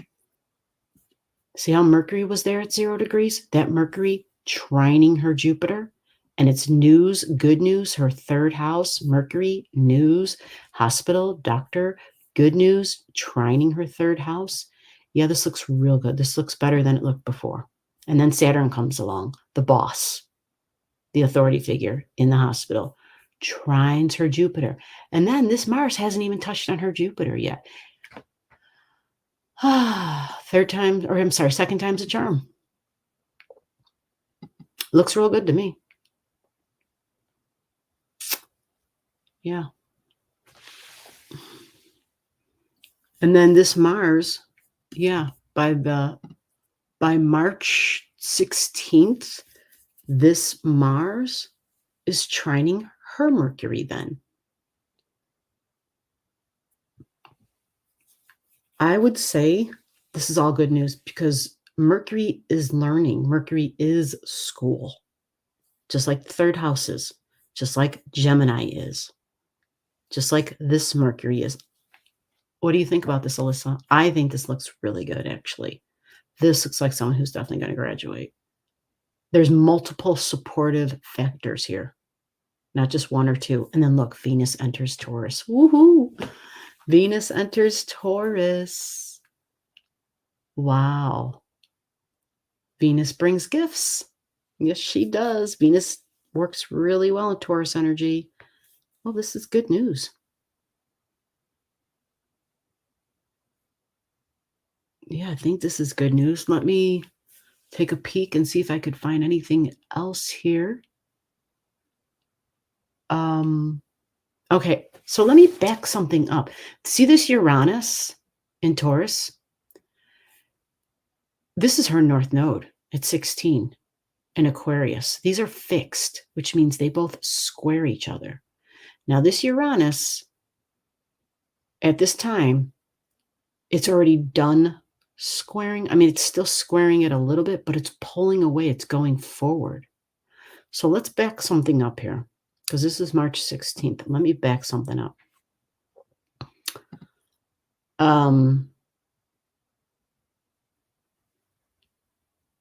Let's see here. Okay. Oh, she's very fortunate. All right, so this is what I'm looking at. Our focus is off of Mars now, okay? We're looking at her Pluto. She has a Pluto in Scorpio at 17, fixed sign, fixed. And so, yeah, her natal Pluto does square her north node. Uh-oh, now it says we're having an internet issue. How funny. And it's midnight. Okay, so you know what, Alyssa? Let's pick this up next week. It's 12:03. I'm seeing the internet thing just popped up. How weird is this? Hubby's like, I can't hold on much longer. Can you believe this crap? Oh,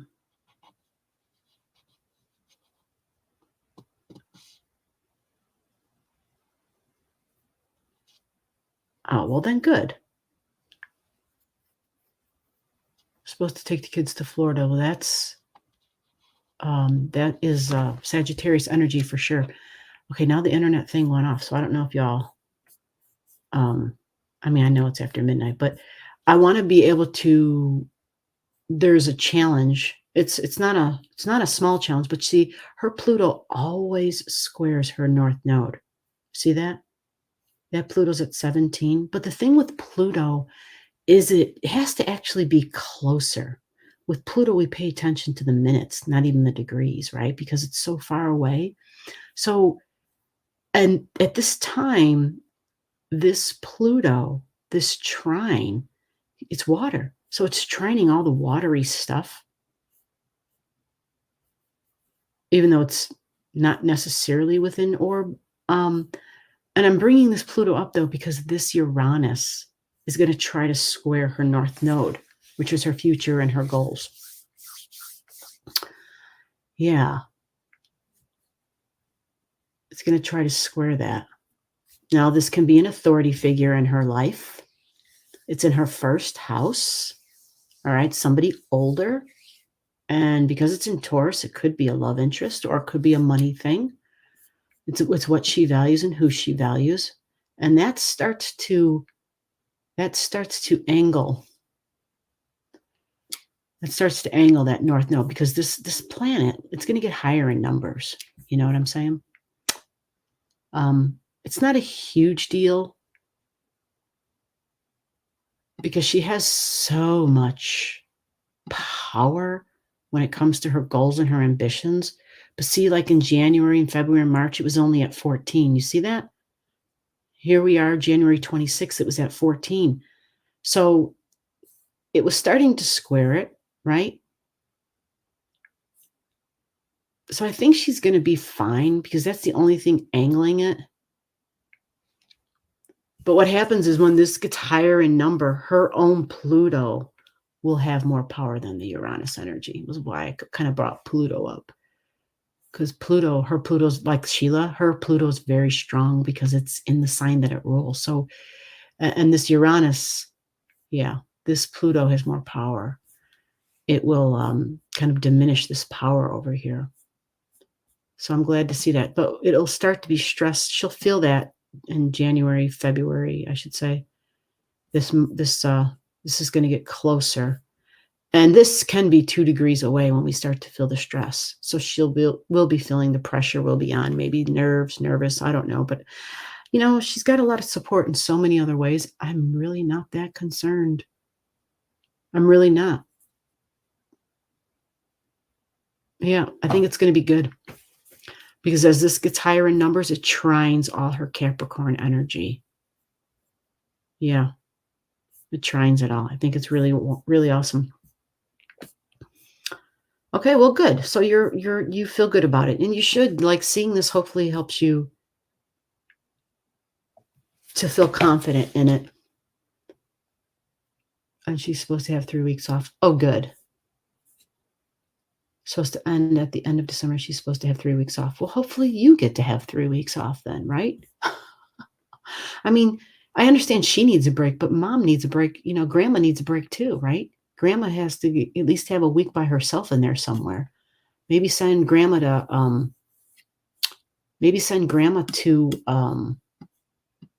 Port Aransas. Send grandma down to by Dennis, right? Rockport. Absolutely. All right, guys, it's after midnight. I am going to change my screen. There we go.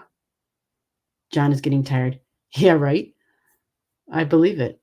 I know, that was so crazy. It like happened like right at 12:03. It was the first time I saw it, and I was like, okay, got you, buddy. No problem. Because I don't know how we were able to go live. I have no idea. Yes, send grandma to Texas for a little bit. Yes, go hang out with Dennis for a little bit. Go hang out on the beach. Man, they have beautiful weather there at that time. Well, it could be cold depending upon, but yeah, November looks like the best time to go, if you ask me. October, November. Whew, yeah. Anyway, I hope this helped. I hope y'all found this to be beneficial for you.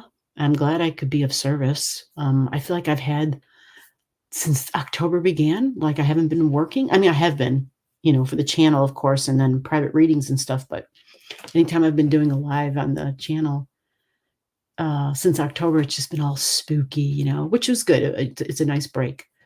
And I always, watching John's video, Grandpa's channel, Grandpa's videos, it's awesome. So with that, I'm going to say goodnight. And thank you for being here. Thank you for having the patience and walking me through all this tech craziness that I've had tonight. Man, it's been a challenge. I hope hopefully my internet problems are over. I don't know. Because, even though they're having them in the household, I'm still having them with my phone because it's in my chart. It's in my chart. So I'm not real thrilled about it because Mars moves so darn slow. Yeah, and it's not over yet. I know it's not. So anyway, it's that time where it's time to say goodbye. So have a good night. Thank you for being here, and I will see you next week. And everybody, whoever's listening still, just remember, I know there's a lot of division. There's so much division in our country. It's insane. It's okay to disagree. Yeah, it's okay to disagree. It's not okay to be ignorant and rude or harm people because we have differences. What the hell? Like, aren't we more evolved than that? What the frick?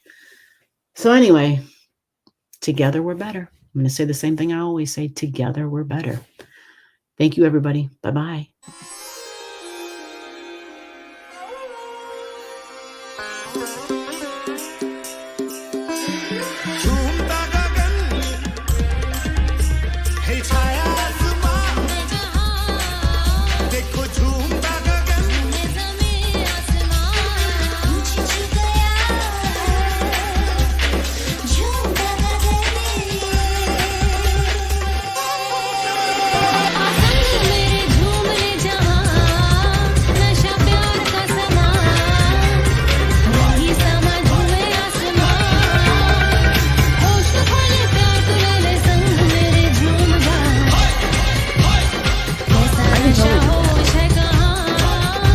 Oh yeah, that was fun stuff. Oh, absolutely. Absolutely.